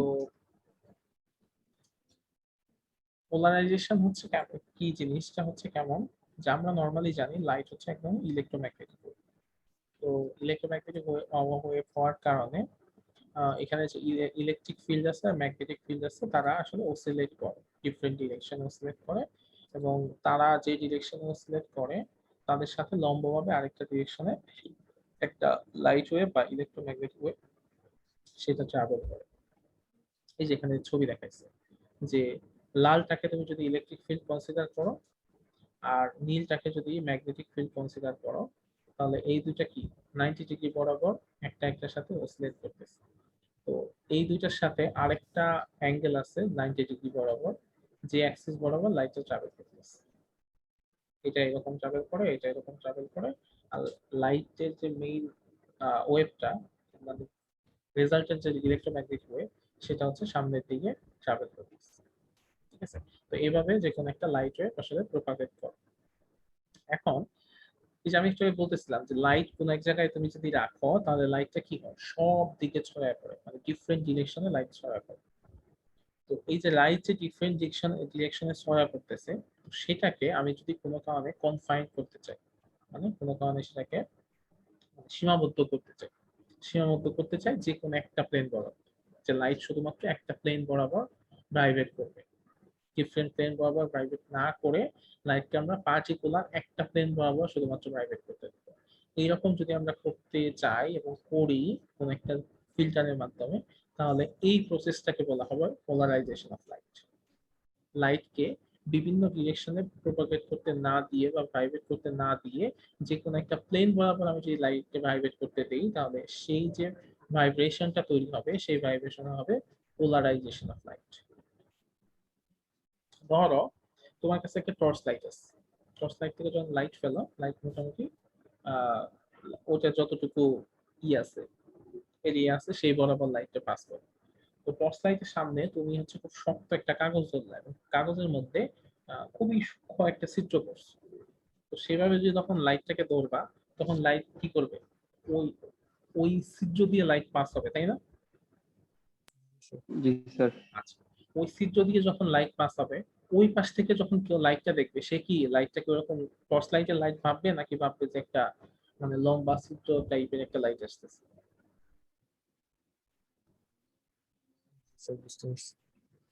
মানে এইটা পোলারাইজেশন না, বাট পোলারাইজেশনের কনসেপ্টটা হচ্ছে এরকম। আমরা যদি একটা মানে একটা কি সিম্বল টাইপের রাখতে চাই, বা একটা মানে নর্মাল কিছু দিয়ে একটা ডেমনস্ট্রেশন করতে চাই, তাহলে পোলারাইজেশন জিনিসটা হচ্ছে ওরকম, যে লাইটটা আগে বিভিন্ন ডিরেকশনে ছিল, সেটাকে আমি ওই লম্বা লম্বা লম্বা বরাবর একটা ডিরেকশনে সেটাকে আমি সীমাবদ্ধ করে ফেললাম কোন একটা ভাবে। তো এইরকম কোন একটা ঘটনাটাকেই বলা হয় পোলারাইজেশন অফ লাইট। আচ্ছা, লেজার লাইটের ব্যাপারটা না, লেজার লাইট, লেজার লাইটও তো একটা নির্দিষ্ট ডিরেকশনে। না, লেজার লাইটে একটা নির্দিষ্ট ওয়েভলেন্থ আছে, নির্দিষ্ট ডিরেকশন না। তাহলে লেজার স্যার লাইটে এটা ওয়েভলেন্থ আছে। তাহলে এটা কি বলছিলেন আবার একটু বলুন। তো আনপোলারাইজড লাইট কি, যে লাইট অর্ডিনারি লাইট আমরা যে লাইটটা ইউজ করি, যে লাইটটা বিভিন্ন দিকে প্রপাগেট করতে পারে, সেটা হচ্ছে আনপোলারাইজড লাইট, ঠিক আছে। আনপোলারাইজড লাইটের ডিরেকশন হচ্ছে এরকম, চার দিক বরাবর ডিরেকশন, আর প্রপাগেশনের ডিরেকশন হচ্ছে এরকম।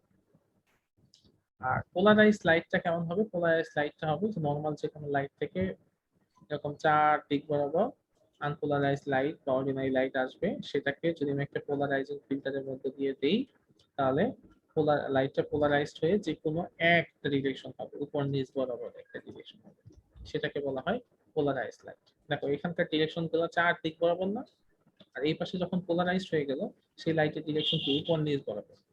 উপর নিচ বরাবর লাইটটা শুধুমাত্র ভাইব্রেট করবে, অন্য কোনো ডিরেকশনে লাইট ভাইব্রেট করবে না। উপর নিচে এবং সম্মুখ বরাবর না। না, উপর নিচ বরাবর ভাইব্রেট করতে করতে সে সামনের দিকে যাবে। স্যার জি স্যার। আচ্ছা, তো এখানে প্লেন অফ ভাইব্রেশন মানে কিছু টার্ম আমি পড়তেছি, সেটা হচ্ছে প্লেন অফ ভাইব্রেশন। এই যে লাইটের যে পার্টিকেল গুলো আছে, সেই পার্টিকেল গুলো যে প্লেন বরাবর ভাইব্রেট করবে সেই প্লেনটাকে বলবো আমরা প্লেন অফ ভাইব্রেশন। লাইটের পার্টিকেল গুলো যে প্লেন বরাবর ভাইব্রেট করবে সেটাকে আমরা বলবো plane of vibration. Vibration. Plane of polarization কি? এই প্লেন অফ ভাইব্রেশনের সাথে লম্বভাবে আরেকটা প্লেন থাকবে, সেটাকে বলা হয় প্লেন অফ পোলারাইজেশন। এই যে এখানে যদি আমরা দেখি যে অর্ডিনারি লাইট একটা ক্রিস্টালের মধ্যে দিয়ে, একটা ফিল্টারের মধ্যে দিয়ে, সেই ফিল্টারটা হতে পারে একটা টুরমালিন ক্রিস্টাল।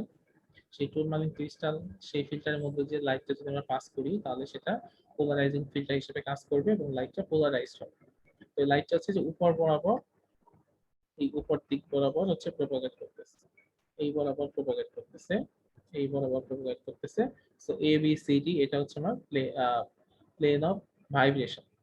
আর এই এ বি সি ডির সাথে আরেকটা প্লেন আমি লম্বভাবে দিতে পারবো না, যে প্লেনটা দিতে পারবো তার সাথে লম্ব বরাবর সেটা হবে আমার কি প্লেন অফ পোলারাইজেশন, সেটা হবে ইএফজিএইচ, সেটা হবে প্লেন অফ পোলারাইজেশন। স্যার মানে এটা যে একটু প্লেন, বুঝি নাই। এটা হচ্ছে একটু ইমাজিন করতে হবে, একটু ইমাজিন করো। পোলারাইজেশনটা বুঝি নাই স্যার, একটু হ্যাঁ, আমি সেটাই বলতেছি, একটু ইমাজিন করো। ইমাজিনটা কিভাবে করবা, যে তুমি তোমার হাতে যে কোনো একটা তোমার ফোন কানে নাও বা যে কোনো একটা কিছু নেওয়ার পরে তুমি সেটাকে উপর নিচ বরাবর ধরো, বা একটা খাতাকে উপর নিচ বরাবর আমি ধরে নিলাম সেই বরাবর আমার পার্টিকেল গুলো ভাইব্রেট করতেছে। তাহলে উপর নিচ বরাবর যদি আমি একটা খাতা ধরি তাহলে সেটা আমার হবে প্লেন অফ ভাইব্রেশন। এখন এই খাতার মাঝখান বরাবর আমি একটা লম্ব আঁকতে মানে একটা লম্ব আর একটা তল থাকতে পারে না? জি স্যার।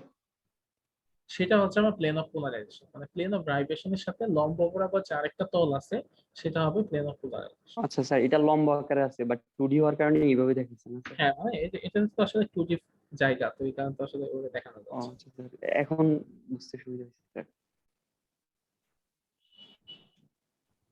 সেটা হবে প্লেন অফ পোলারাইজেশন। আচ্ছা, পোলারাইজেশন মেইনলি আসলে তিন ধরনের হয়: লিনিয়ার পোলারাইজেশন, সার্কুলার পোলারাইজেশন আর ইলিপ্টিক্যাল পোলারাইজেশন। এরকম তিন ধরনের পোলারাইজেশন হয়। আহ, আর পোলারাইজেশন হওয়ার কিছু প্রসেস আছে। স্যার লাইনারটা বুঝলাম, সার্কুলারটা বুঝলাম, বাট ইলেকট্রিক্যালটা কি ধরনের মানে? ইলেকট্রিক্যাল ফিল্ড আছে না, উপবৃত্তকার। হ্যাঁ হ্যাঁ স্যার, জি স্যার। মানে পোলারাইজেশন যখন হয় লিনিয়ার, আমরা মেইনলি লিনিয়ার পোলারাইজেশনটা করব, বাট সার্কুলারলি পোলারাইজড হতে পারে বা ইলেকট্রিক্যাল ভাবে পোলারাইজড হতে পারে, উপবৃত্তকার আছে। সার্কুলার আর মানে ইলেকট্রিক্যালটা স্যার একই একটু মনে হইতেছে। ওই যে একটু ওই ইয়ের দিকেও যদি তাকাই স্যার, একটু মানে চ্যাপ্টার আকারের সার্কুলার আর কি, যেটাকে উপবৃত্ত হ্যাঁ, এই যে বলে। এই তোমরা ওই যে কি বলে ইন্টারমিডিয়েটে কিছু কনিক পড়ছিল না, কনিক? জি স্যার। তো জি স্যার। ওইখানে ইলিপ্টিক্যাল উপবৃত্ত বলতে একটা ব্যাপার ছিল না, মানে জি আমাদের স্যার, পৃথিবী যেভাবে সূর্যকে ঘুরে আসে ইলিপ্টিক্যাল পথে ঘুরে আসে না? উপবৃত্তাকার পথে, জি স্যার। হ্যাঁ, এখন দেখো সার্কেল আর ইলিপস কি এক জিনিস? মানে সার্কেলটা তো নরমাল একেবারে, তার ব্যাসার্ধ সব দিকে সমান। আর ইলিপ্সের ক্ষেত্রে দেখো এই মাঝখানে ব্যাসার্ধ মানে এই স্যার বরাবর কিন্তু বুঝতে পারছি। ডায়ামিটারটা সমান, এই বরাবর ডায়ামিটারটা বেশি। জি স্যার। তো এখন হচ্ছে অপটিক্যাল কি কি প্রসেস আছে যে প্রসেসে লিনিয়ারলি পোলারাইজড পোলারাইজেশন। এইরকম প্রসেস আছে পাঁচটা। রিফ্লেকশন, এটা একটা লাইটের পোলারাইজেশন হওয়ার একটা ওয়ে। রিফ্রাকশন, এটাও লাইটের পোলারাইজেশনের একটা ওয়ে। স্ক্যাটারিং, সিলেক্টিভ অ্যাবজর্পশন, এটাকে ডাইকোরিজমও বলা হয়, আর একটা হচ্ছে ডাবল রিফ্রাকশন। এই পাঁচটা ওয়েতে লাইট পোলারাইজড হতে পারে: রিফ্লেকশন, রিফ্রাকশন, স্ক্যাটারিং, সিলেক্টিভ অবজর্পশন আর হচ্ছে ডাবল রিফ্রাকশন। তো এই পাঁচটা ওয়েতে লাইটকে আমরা পোলারাইজ করতে পারি। তো এর মধ্যে আমরা রিফ্লেকশন আর রিফ্রাকশনের জন্য কিভাবে লাইট পোলারাইজড হয় সেটা দেখবো, আর ডাবল রিফ্রাকশনে লাইটের পোলারাইজেশনের প্রসেসটা দেখবো। এই তিনটে প্রসেস দেখবো। এবং এই তিনটা প্রসেসের জন্য আসলে কিছু ল আছে। যেমন বিজ্ঞানী ব্রুস্টার উনি একটা ল দিছে, সেই লটা আমরা পড়ে যাই, তার আগে আমরা দেখি যে লাইটের পোলারাইজেশন কেমন হয়, সেখান থেকে আমরা লতে ব্যাক করব।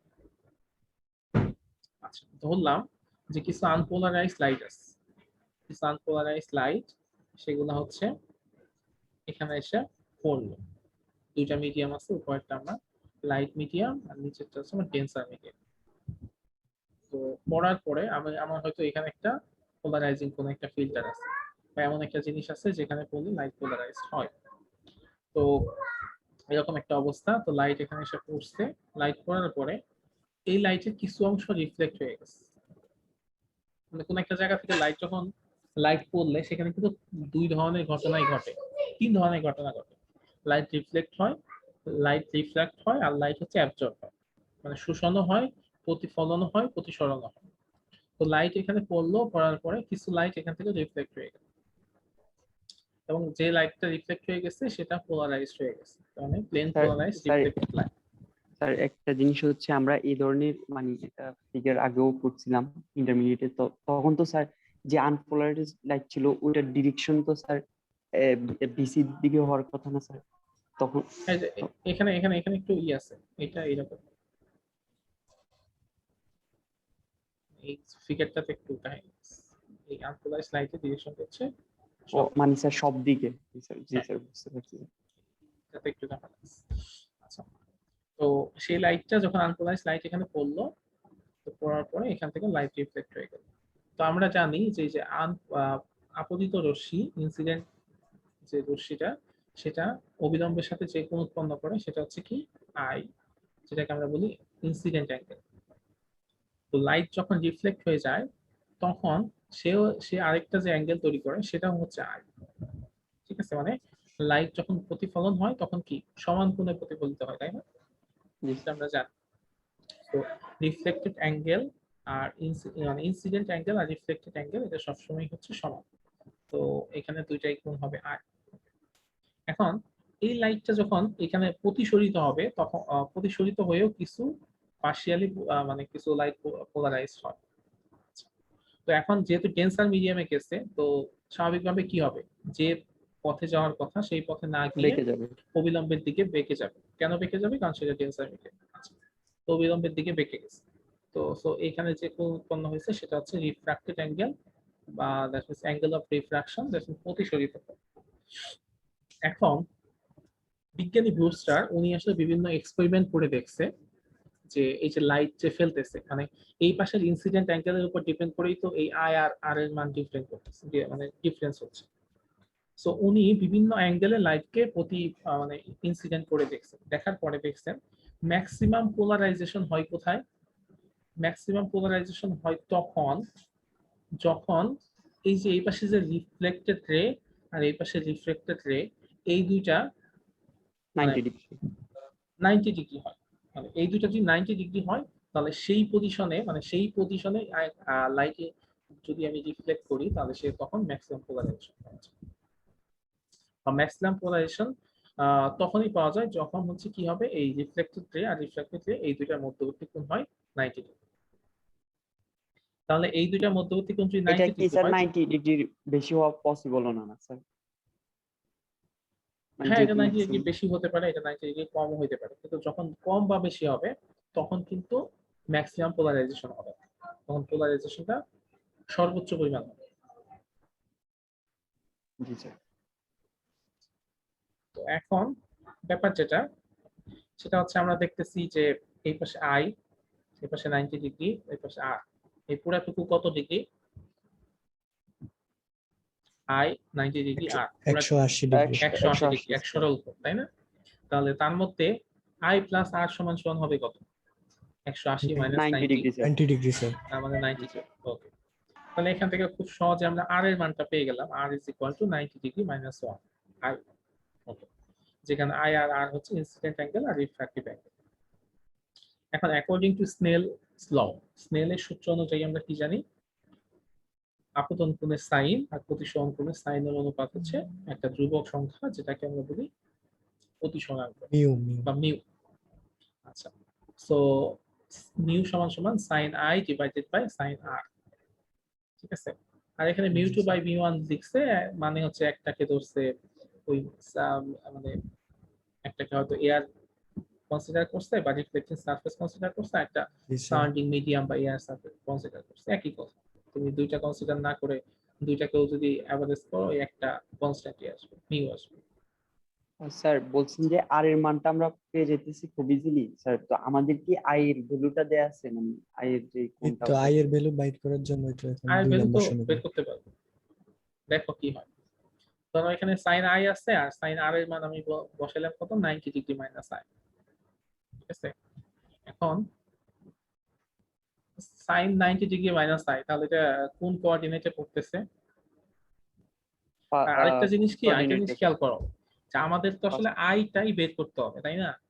জি স্যার। জি কারণ স্যার আই নিয়ে তো আমার কাহিনী, আয়ের উপর ডিপেন্ড করেই তো সবকিছু চেঞ্জ হচ্ছে। জি স্যার। জি স্যার আচ্ছা, তো সাইন 90 ডিগ্রি মাইনাস আই, তার মানে এটা হচ্ছে first First কোঅর্ডিনেটে, coordinate. First First কোঅর্ডিনেটে সবই coordinate. পজিটিভ, আর ফার্স্ট কোঅর্ডিনেটে সবই পজিটিভ, কিন্তু যেহেতু এটা 90 ডিগ্রি আছে, না মানে কি জি স্যার, বেজোড় সংখ্যা। বেজোড় সংখ্যা, তার মানে এটা চেঞ্জ হয়ে যাবে, কজের জায়গায় সাইনের জায়গায় কজ হয়ে যাবে। সাইন আই যেহেতু আছে আর নিচে সাইনের জায়গায় কজ হয়ে যাবে, তাহলে cos I, sine I divided by cos I সমান সমান মিউ বা mu two divided by mu one, একই কথা। So sine sine theta divided by cos theta সমান সমান কি? tan theta. tan theta. Tan theta. তাহলে ট্যান থিটা বা ট্যান আই সমান সমান মিউ। আচ্ছা, তাই যদি হয়, তাহলে এই যে এখানে যে আই কোণ, এই আইটাকে আমরা বলবো পোলারাইজিং অ্যাঙ্গেল। যে অ্যাঙ্গেলে আমরা যদি কোনো লাইটকে ফেলি, পোলারাইজিং অ্যাঙ্গেল বা বুস্টার অ্যাঙ্গেল, এই অ্যাঙ্গেলে যদি আমরা কোনো লাইটকে ফেলি, তাহলে কি হয়, ইনসিডেন্ট অ্যাঙ্গেল আর রিফ্রাক্টেড অ্যাঙ্গেল, এই দুটো হচ্ছে 90 ডিগ্রি হয়, এবং এই সময়টাতে কি হয়, ম্যাক্সিমাম পোলারাইজেশন হয়। ঠিক আছে, সো এটাকে আই কে আমরা চাইলে থিটা পিউ বলতে পারি। ঠিক আছে, এটাকে আই না বলে আমরা থিটা পিউ বলতে পারি, যে যে অ্যাঙ্গেলে হচ্ছে ম্যাক্সিমাম পোলারাইজেশন হয়, বা যেটা হচ্ছে Brewster angle, sine theta B বা সাইন থিটা পি সমান সমান মিউ। এটাই হচ্ছে বুস্টারের ফর্মুলা। ঠিক আছে, সাইন থিটা সমান সমান মিউ বা সাইন থিটা পি সমান সমান মিউ। ঠিক আছে, এখন একটা কথা হচ্ছে যে light reflected from any other angle then Brewster angle is partially polarized. Brewster অ্যাঙ্গেলে লাইট পড়লে সেখানকার পোলারাইজেশন হচ্ছে ম্যাক্সিমাম, কিন্তু অন্য অ্যাঙ্গেলে যদি লাইট পড়ে তাহলে কিন্তু লাইট পোলারাইজড হবে, কিন্তু পার্শিয়ালি পোলারাইজড হবে, 100% পোলারাইজড হবে না। ঠিক আছে, তো এটাই আসলে জি স্যার। ব্রুস্টারস ল। বিজ্ঞানী ব্রুস্টার এইটাকে স্টেটমেন্ট হিসেবে কিভাবে বলছিল, উনি বলছিলেন এরকম, যে এটা 1811 সালে উনি বলছেন যে tangent of the angle at which polarization is obtained by reflection is numerically equal to the refractive index of the medium. উনি বলছেন যে অ্যাঙ্গেলে the tangent of the angle at which the polarization is obtained by reflection এর কারণে যে অ্যাঙ্গেলে polarisation হয়, সেই অ্যাঙ্গেলের ট্যানজেন্ট হচ্ছে কার সমান, numerical equal to the refractive index of the medium, ওই মিডিয়ামে রিফ্রাক্টিভ ইনডেক্স এর সমান। That means mu is equal to tan theta P, যেখানে থিটা পি হচ্ছে আমার বুস্টার অ্যাঙ্গেল বা পোলারাইজিং অ্যাঙ্গেল, আর মিউ হচ্ছে আমার ওই মিডিয়ামের রিফ্রাক্টিভ ইনডেক্স। এই লটাকেই বলা হয় ব্রুস্টারস ল।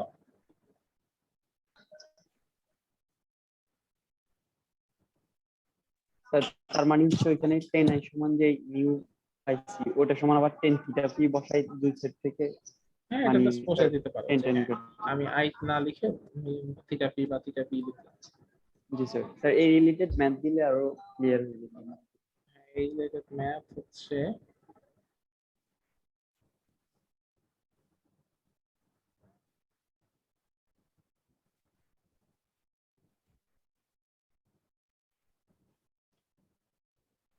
যেখানে দেখো একটা ম্যাথ বলা আছে, the critical angle for certain wavelength of light in the case of a piece of a glass is 40 degree.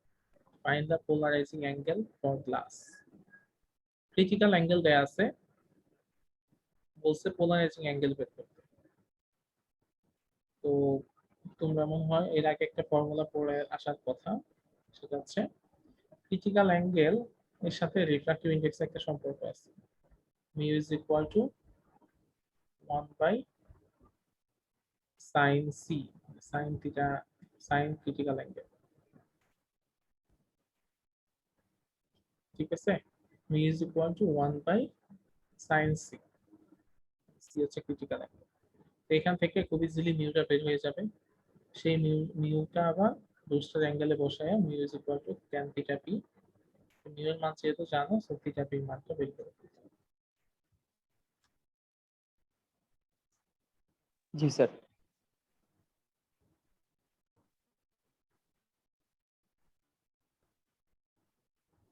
Okay.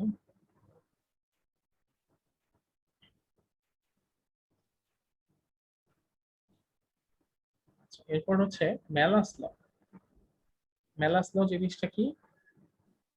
Malleus ল হচ্ছে পোলারাইজেশনের আরেকটা ল, যেখানে যে লাইট পোলারাইজড হচ্ছে, তো এই পোলারাইজড লাইটের ইন্টেন্সিটি কমানো বাড়ানোর একটা ল, সেটা হচ্ছে ম্যালাস ল। এই জিনিসটা কেমন? এই জিনিসটা হচ্ছে এরকম যে যখন এপাশে একটা আনপোলারাইজড লাইট আছে, সেই আনপোলারাইজড লাইটকে আমরা কি করলাম, একটা পোলারাইজারের মধ্যে দিলাম, পোলারাইজিং একটা ফিল্টারের মধ্যে দিলাম, সেই লাইটটা কি হবে, পোলারাইজড হয়ে যাবে।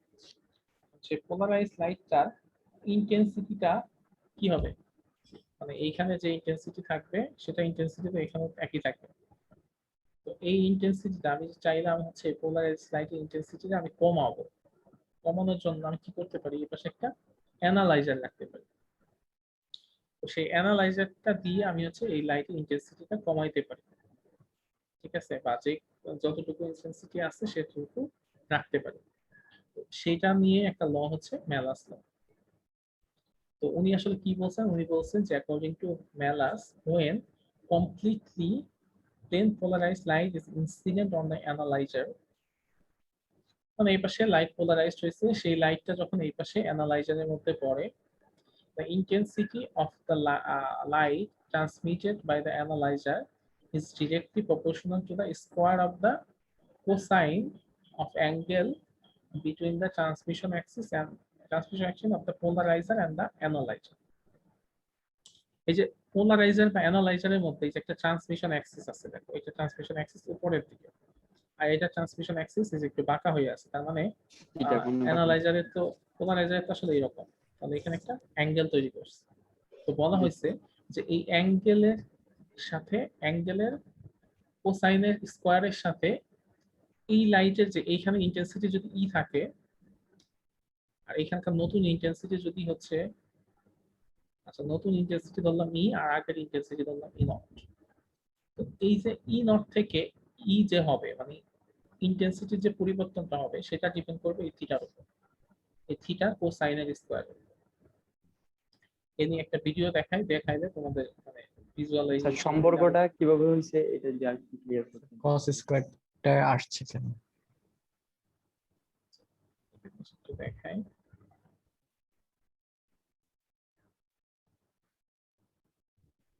To determine whether the light is polarized or not, we use two Polaroids.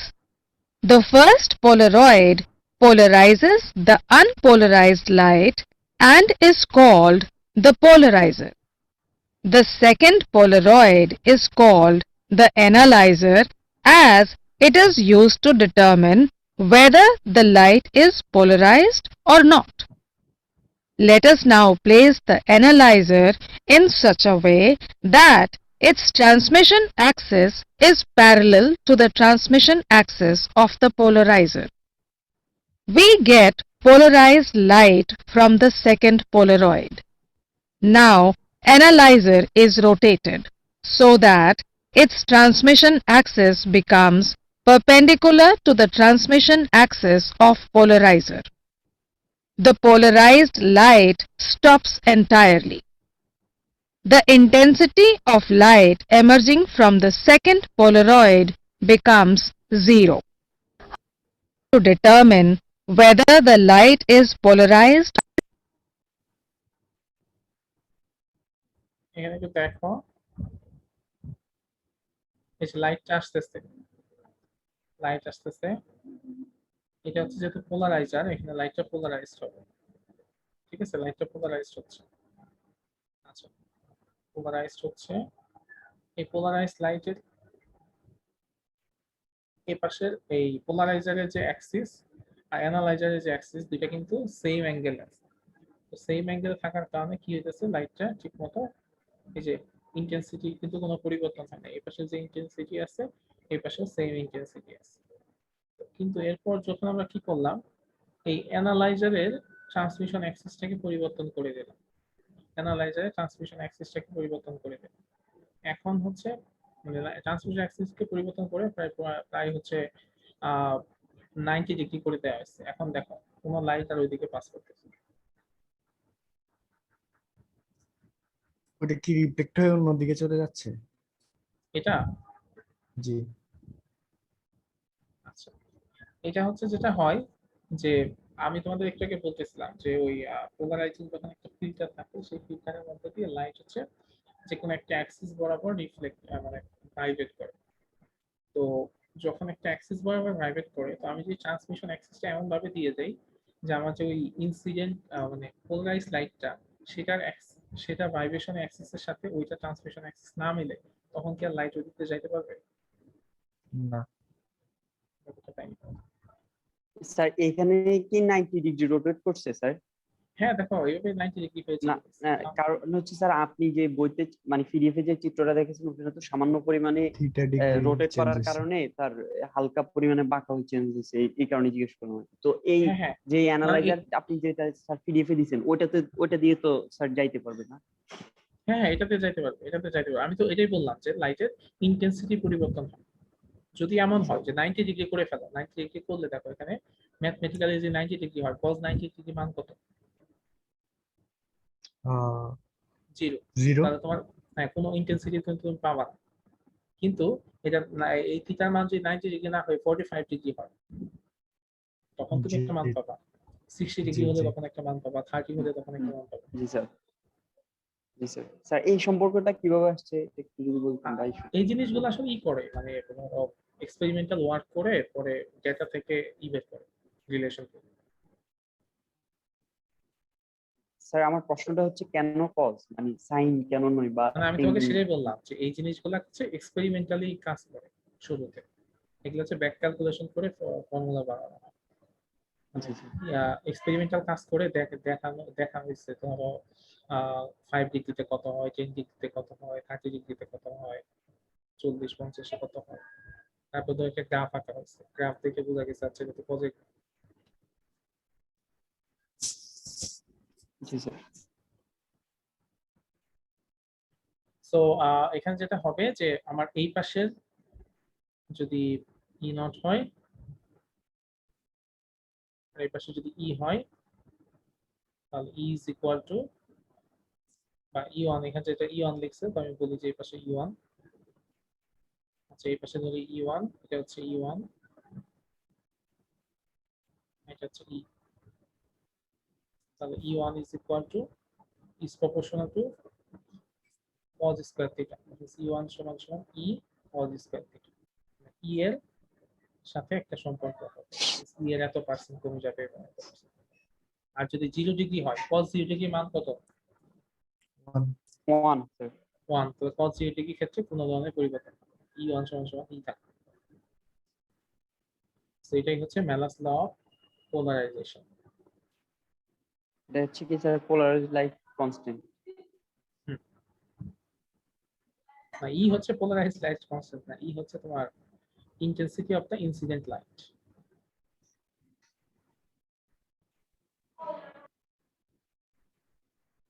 আমরা আজকে একটা পর্যন্ত কন্টিনিউ করি, হ্যাঁ কন্টিনিউ করে মানে শেষ করে দিই।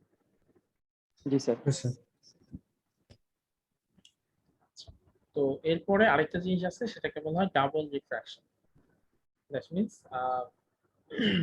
বাংলাতে বলা হয় দ্বি প্রতিসরণ, তাই না? Double refraction. ডাবল রিফ্র্যাকশন এটা হচ্ছে একটা অপটিক্যাল প্রপার্টি, যে অপটিক্যাল প্রপার্টির মধ্য দিয়ে জিনিসটা হচ্ছে এমন যে যদি কোনো একটা সিঙ্গেল রে অফ আনপোলারাইজ লাইট, একটা আনপোলারাইজ লাইটের একটা সিঙ্গেল রে কোনো একটা অ্যানাইসোট্রপিক মিডিয়ামের মধ্য দিয়ে যায়, তখন কি হয় যে ওই লাইটটা দুইটা ভাগে দুইটা রেতে কনভার্ট হয়ে যায়। ওই দুইটা রে দুই দিকে ট্রাভেল করা শুরু করে। তো ওর মধ্যে যে দুইটা রে তৈরি হয়, ওর মধ্যে একটা রেকে বলা হয় এক্সট্রা অর্ডিনারি রে, আরেকটা রেকে বলা হয় এক্সট্রা অর্ডিনারি রে, যেটা হচ্ছে মানে নর্মাল যে রে ছিল সেই রে থেকে বাঁকা হয়ে যায়, রিফ্রাক্ট হয়ে যায়। আর আরেকটা রে থাকে যেটাকে বলে অর্ডিনারি রে, যেটা হচ্ছে বেঁকে যায় না। যে পথে ছিল সেই পথ বরাবরই সে হচ্ছে যাইতে থাকে। আমরা ছবিটা যদি দেখি, এই যে এরকম একটা ভিডিও দেখতে পারি।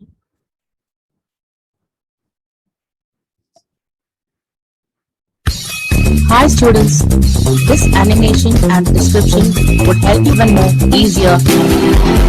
So, discovered that when a ray of Bartholin discovered that when a ray of unpolarized light is incident on a calcite crystal, two refracted rays are produced.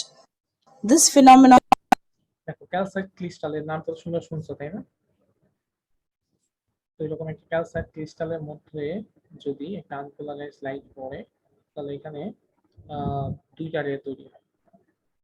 এটা হচ্ছে কি হয় যে নর্মাল যে লাইন ছিল সেই লাইন বরাবর আসে, সেটাকে আমরা বলি অর্ডিনারি লাইন। আর একটা রে দেখো শুরু থেকেই সে বেন্ড হয়ে গেছে, এটাকে আমরা বলি extra ordinary. is called double refraction. Hence, two images of a single object are formed.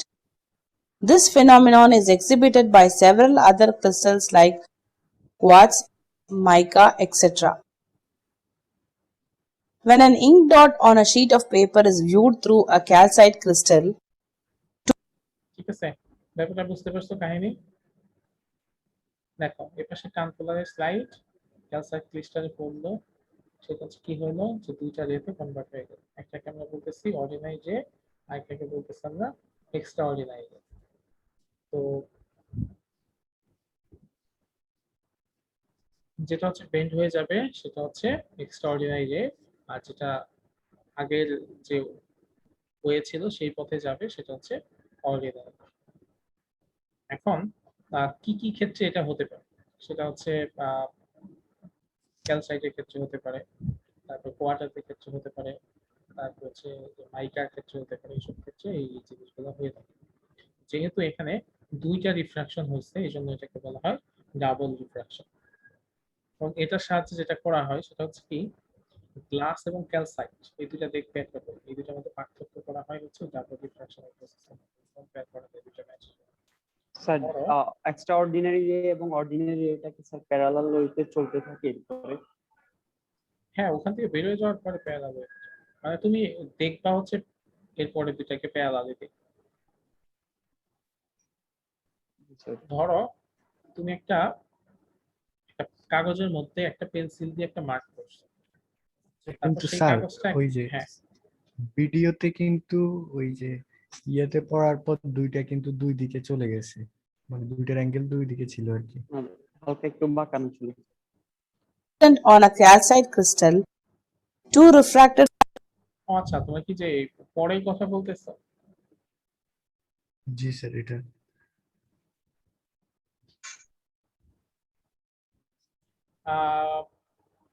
এখানে যেটা হয় সেটা আমি তোমাকে বলি, সেটা হচ্ছে এই রেটা হচ্ছে আগের যে পথ আছে সেই পথটা মেনটেন করবে, এটা হচ্ছে বেঁকে যাবে। এখন বেঁকে যাওয়ার পরে দুইটা তো আর মানে প্যারালালি যাবে না হয়তো, বা যেতেও পারে, সেটা আসলে বড় কোনো কিছু না।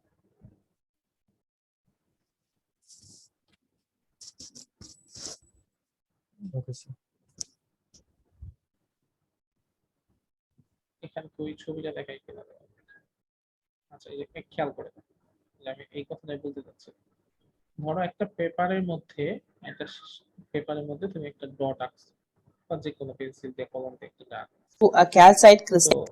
তুমি যদি একটা ক্যালসাইট ক্রিস্টালের মধ্যে দিয়ে ক্রিস্টালটা তারপরে হচ্ছে এই পেপারের মধ্যে নিয়ে আসো, বা ধরো একটা ক্যালসাইট ক্রিস্টালকে এই পেপার দিয়ে মোড়ায় দাও, তাহলে ক্রিস্টালের মধ্যে তুমি এরপরে একটা ডট না দেখতে পেয়ে Crystal. দুইটা ডট দেখতে পাবে। Two images will be seen. On rotating the crystal, one image remains stationary while the other rotates around the first. The stationary image is known as the ordinary image O, produced by the refracted rays which obey the laws of refraction. These rays are known as ordinary rays. The other image is extraordinary image E, produced by the refracted rays which do not obey the laws of refraction. These rays are known as extraordinary rays. Inside a double refracting crystal, the ordinary ray travels with some velocity in all directions, and the extraordinary ray travels with different velocities along different directions. A point source inside a refracting crystal produces spherical wavefront corresponding to ordinary ray and elliptical wavefront corresponding to extraordinary ray. Inside the crystal, there is a particular direction in which both the rays travel with same velocity. This direction is called optic axis. The refractive index is same for both rays and there is no double refraction along this direction. Thank you for watching. Sir এটা তো মাধ্যমের উপর নির্ভর করবে না, আমি যে ওই ইয়েটা রাখতেছি এই যে কি বলে এই তুমি কি যে কোথায় হচ্ছে সেটা কথা বলতেছো? না, উপরে যে গোল ইয়েটা রাখছিলাম ওটা কি গ্লাসের ছিল? না না, ওটা ওই ক্যালসাইট ছিল যেটা আমাদের ডাবল জি রিফ্রাকশন। স্যার, ওই মাধ্যমের যদি উপর গ্লাস নির্ভর রাখো, করবে ওইটা। হ্যাঁ অবশ্যই, তুমি যদি গ্লাস রাখো তাহলে কিছু হবে না। জি স্যার। এই জন্যই হচ্ছে এই যে বলা হয় যে গ্লাস আর ক্যালসাইটের মধ্যে এটা কম্পেয়ার করতে পারে বা ডিফারেন্স বের করতে পারে। যে একটা পেন্সিল মানে যে কোনো একটা মার্ককে তুমি যখন গ্লাস দিয়ে মোড়ায় দিবা, মানে যে কোনো একটা মার্ক পেপারে করার পরে ওই পেপারটা দেন মানে কভার করলা হচ্ছে একটা দিয়ে গ্লাস দিয়ে, ঠিক আছে, তখন দেখবা যে একটা ইমেজ দেখতে পাচ্ছ, ঠিক আছে। আর যদি ওই সেম কভার পেপারটাই কভার করা হচ্ছে একটা ক্যালসাইটের পিস দিয়ে, তখন দেখবা যে সেখানে মানে দুইটা মার্ক তুমি দেখতে পাচ্ছ। এবং the crystal is oriented in a specific direction. আর অপটিক্স অ্যাক্সিসের কথা যেটা বললো যে ওই ক্যালসাইট ক্রিস্টালেরই একটা ডিরেকশন আছে, যে ডিরেকশন বরাবর তুমি যদি লাইট ফেলতে পারো তখন আর কিছুই হবে না, তখন হবে ডাবল রিফ্লেকশন হবে না। কারণ কি অপটিক অ্যাক্সিস বরাবর কোনো ধরনের ডাবল রিফ্লেকশন হয় না। আবার তুমি যদি ওই জিনিসটা যেরকম ঘুরাইলো ওরকম করে যদি কাগজটা ঘুরাইতে থাকো, তাহলে দেখবা যে বিভিন্ন জায়গায় গিয়ে তোমার এক্সট্রা অর্ডিনারি ডিরেকশনটা চেঞ্জ হয়ে যাচ্ছে, ভেলোসিটি চেঞ্জ হয়ে যাচ্ছে, ঠিক আছে, বা যে ধরনের ওয়েভ ফ্রন্ট তৈরি হবে সেটাও চেঞ্জ হয়ে যাবে। জি স্যার, বুঝতে পারছি। ওকে, আচ্ছা, তো এই হচ্ছে ব্যাপার ডাবল রিফ্রাকশনের। তো এরপর আমরা একটা দুটো টার্ম পড়ে আমরা শেষ করে দিব। সেটা হচ্ছে একটা ছিল অপটিক্যাল রোটেশন। অপটিক্যাল রোটেশন একটা প্রপার্টি আছে। অপটিক্যাল রোটেশন প্রপার্টিটা হচ্ছে কেমন, যে কিছু কিছু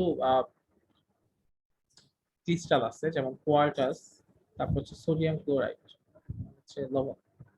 তো এইগুলা মধ্যে যদি আমরা একটা প্লেন পোলারাইজড লাইট পাস করাই, তাহলে তাদের প্লেন অফ পোলারাইজেশনটা রোটেট করে।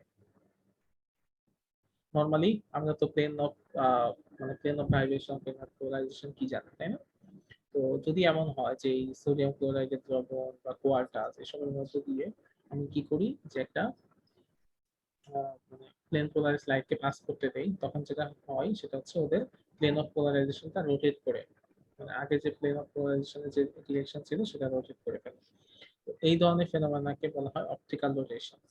আর যেসব ক্রিস্টাল এই ধরনের ফেনোমেনা দেখায় সেই সব ক্রিস্টালকে বলা হয় অপটিক্যালি অ্যাক্টিভ ক্রিস্টালস, যেমন সোডিয়াম ক্লোরাইড, তারপর হচ্ছে কোয়ার্টাস, এগুলো হচ্ছে অপটিক্যালি অ্যাক্টিভ ক্রিস্টাল। এছাড়াও হচ্ছে আরো কিছু জিনিস আছে অপটিক্যাল রোটেশন দেখায়, যেমন হচ্ছে টার্টারিক অ্যাসিড, মানে যে আর কি তেঁতুলের পানি, তারপর হচ্ছে চিনি পানি দিয়েও অপটিক্যাল রোটেশন দেখা যায়। এগুলো হচ্ছে অপটিক্যাল রোটেশন এই ধরনের প্রপার্টি দেখায়। এইটার মাধ্যমে এটা উপকারিতাটা কি আসলে, আমরা নিজেরা হচ্ছে সেকেন্ড ইয়ার এটা এক্সপেরিমেন্ট করছি। এগুলা দিয়ে ধরো একটা কোন একটা সলিউশনের কনসেন্ট্রেশন কত সেটা বের করা যায়, যে ওখানে ওটার ঘনত্ব বা এগুলা কিরকম পরিমাণে আছে সেটা আসলে বের করা যায়। তো this property of optical active substances can be used to determine their concentration in their solution. এখন একটা সলিউশনে কোন একটা দ্রবণের ওগুলা কনসেন্ট্রেশনটা কি পরিমাণ সেটা বের করার জন্য এই যে অপটিক্যাল রোটেশন এই কনসেপ্টটা ইউজ করা হয়। জি স্যার। জি স্যার। আচ্ছা, আরেকটা জিনিস হচ্ছে পোলারিমিটার। পোলারিমিটার হচ্ছে এমন একটা যন্ত্র, সায়েন্টিফিক ইনস্ট্রুমেন্ট, যে যন্ত্রের সাহায্যে অ্যাঙ্গেল অফ রোটেশন বের করা হয়। যে একটা লাইট মানে কোন একটা অপটিক্যালি অ্যাক্টিভ সাবস্টেন্সের মধ্য দিয়ে যখন লাইটটা পাস করতেছে তখন এই যে কি হইতেছে, অ্যাঙ্গেল অফ পোলারাইজেশন চেঞ্জ হয়ে যাচ্ছে। তো ওই যে অ্যাঙ্গেল অফ রোটেশনটা কতটুকু হয়েছে সেটা যে যন্ত্রের সাহায্যে বের করা হয় সেটাকে বলা হয় পোলারিমিটার। তো মানে যতটুকু ওই লাইটটা রোটেট হয় সেটাকে বলা হয় অ্যাঙ্গেল অফ রোটেশন। তো এই রোটেশন দুই ধরনের হতে পারে। স্যার এটা Clockwise, এক কথা, স্যার এটা কি এক কথায় এরকম কিছু যে মানে এটা কতটুকু রোটেশন হইলো সেটা যে মেজার করে, মানে পোলারাইজেশন দ্বারা কতটুকু রোটেট হইলো ওটা মেজার যেটা দিয়ে করে ওটাই পোলারিমিটার। হ্যাঁ হ্যাঁ ওইটাই পোলারিমিটার। দ্যাট মিন্স মানে অপটিক্যালি অ্যাক্টিভ ক্রিস্টালের মধ্যে যে পোলারাইজিং অ্যাঙ্গেল যাতে রোটেট হচ্ছে, তো ওই রোটেশনটা যে মেজার করে যে যন্ত্র সেটাকে বলা হয় পোলারিমিটার। জি স্যার। আর ওই রোটেশনটা দুই ধরনের হতে পারে, একটা বলা হয় মানে ক্লকওয়াইজ, একটা কাউন্টার ক্লকওয়াইজ জানি। আর আরেকটা জিনিস আছে সেটা হচ্ছে resolving power of an optical instrument. এটা কি যে এটা হচ্ছে জিনিসটা খুবই সহজভাবে আমি বলি, সেটা হচ্ছে এই যে আমরা ফোনের ক্যামেরা বুঝি না যে এটা রেজুলেশন এরকম, এটা রেজুলেশন এরকম, আমরা ফোনে ছবি বোঝার জন্য কি করি, এটাকে জুম করে দেখি যে কোনটা ফাটে কোনটা ফাটে না, এরকম দেখি না। তো রিজলভিং পাওয়ার, একটা অপটিক্যাল ইনস্ট্রুমেন্টের রিজলভিং পাওয়ার হচ্ছে ওই রকম যে সেটা হচ্ছে দুইটা কাছাকাছি ইমেজকে কত বেশি মানে পাওয়ারফুলি সে করতে পারে, ডিস্টিংগুইশ করতে পারে। যেটা যত বেশি ভালো মতো আলাদা করতে পারে সেটা রিজলভিং পাওয়ার বেশি, আর যেটা আলাদা করতে পারে কম সেটা রিজলভিং পাওয়ার হচ্ছে কম। দ্য কি আলাদা অ্যাবিলিটি অফ করতে পারে স্যার অপটিক্যাল, বুঝিনি। মানে নরমাল যে কোনো একটা ক্যামেরার ছবি ভালো আর একটা ক্যামেরার ছবি খারাপ সেটা আমরা ছবি দেখে কিভাবে বুঝি, বা রেজুলেশন স্যার ভালো রেজুলেশন দেখে। জি স্যার। রেজুলেশন দেখি, তাই না? তো একটা অপটিক্যাল ইনস্ট্রুমেন্টও হচ্ছে ওরকম রেজুলেশন দেখার মতো, যে একটা অপটিক্যাল ইনস্ট্রুমেন্ট তো দুইটা ছবি আছে পাশাপাশি, হ্যাঁ পাশাপাশি বস্তু দুইটা ছবি আছে, তো সেই দুইটা ছবিকে মানে কত বেশি আলাদা করতে পারতেছে। মানে আমরা যখন অপটিক্যাল ইনস্ট্রুমেন্ট নিয়ে কাজ করতেছি এগুলো কিন্তু এরকম না যে ধরো একটা গাছের মধ্যে একটা পাখি আছে আর একটা গাছের মধ্যে আরেকটা পাখি আছে। এখানে ব্যাপারটা হবে এরকম যে এখানে একটা ছোট্ট স্পেকট্রাল লাইন আছে, এই পাশে একটা ছোট্ট স্পেকট্রাল লাইন আছে, এর মধ্যে পার্থক্য হচ্ছে দেখা যাবে যে ন্যানোমিটারের পার্থক্য। তো ওই ন্যানোমিটারের পার্থক্যের দুইটা জিনিসকে কোন একটা অপটিক্যাল ইনস্ট্রুমেন্ট যত বেশি মানে অ্যাক্টিভলি বা যত বেশি মানে যত অ্যাকুরেট ভাবে হচ্ছে সেটাকে আলাদা করতে পারে, যে হ্যাঁ এটা আলাদা ইমেজ, এটা আলাদা ইমেজ। তো যে যন্ত্র ভালো পারে সেটা বলি আমরা রিজলভিং পাওয়ার তত বেশি।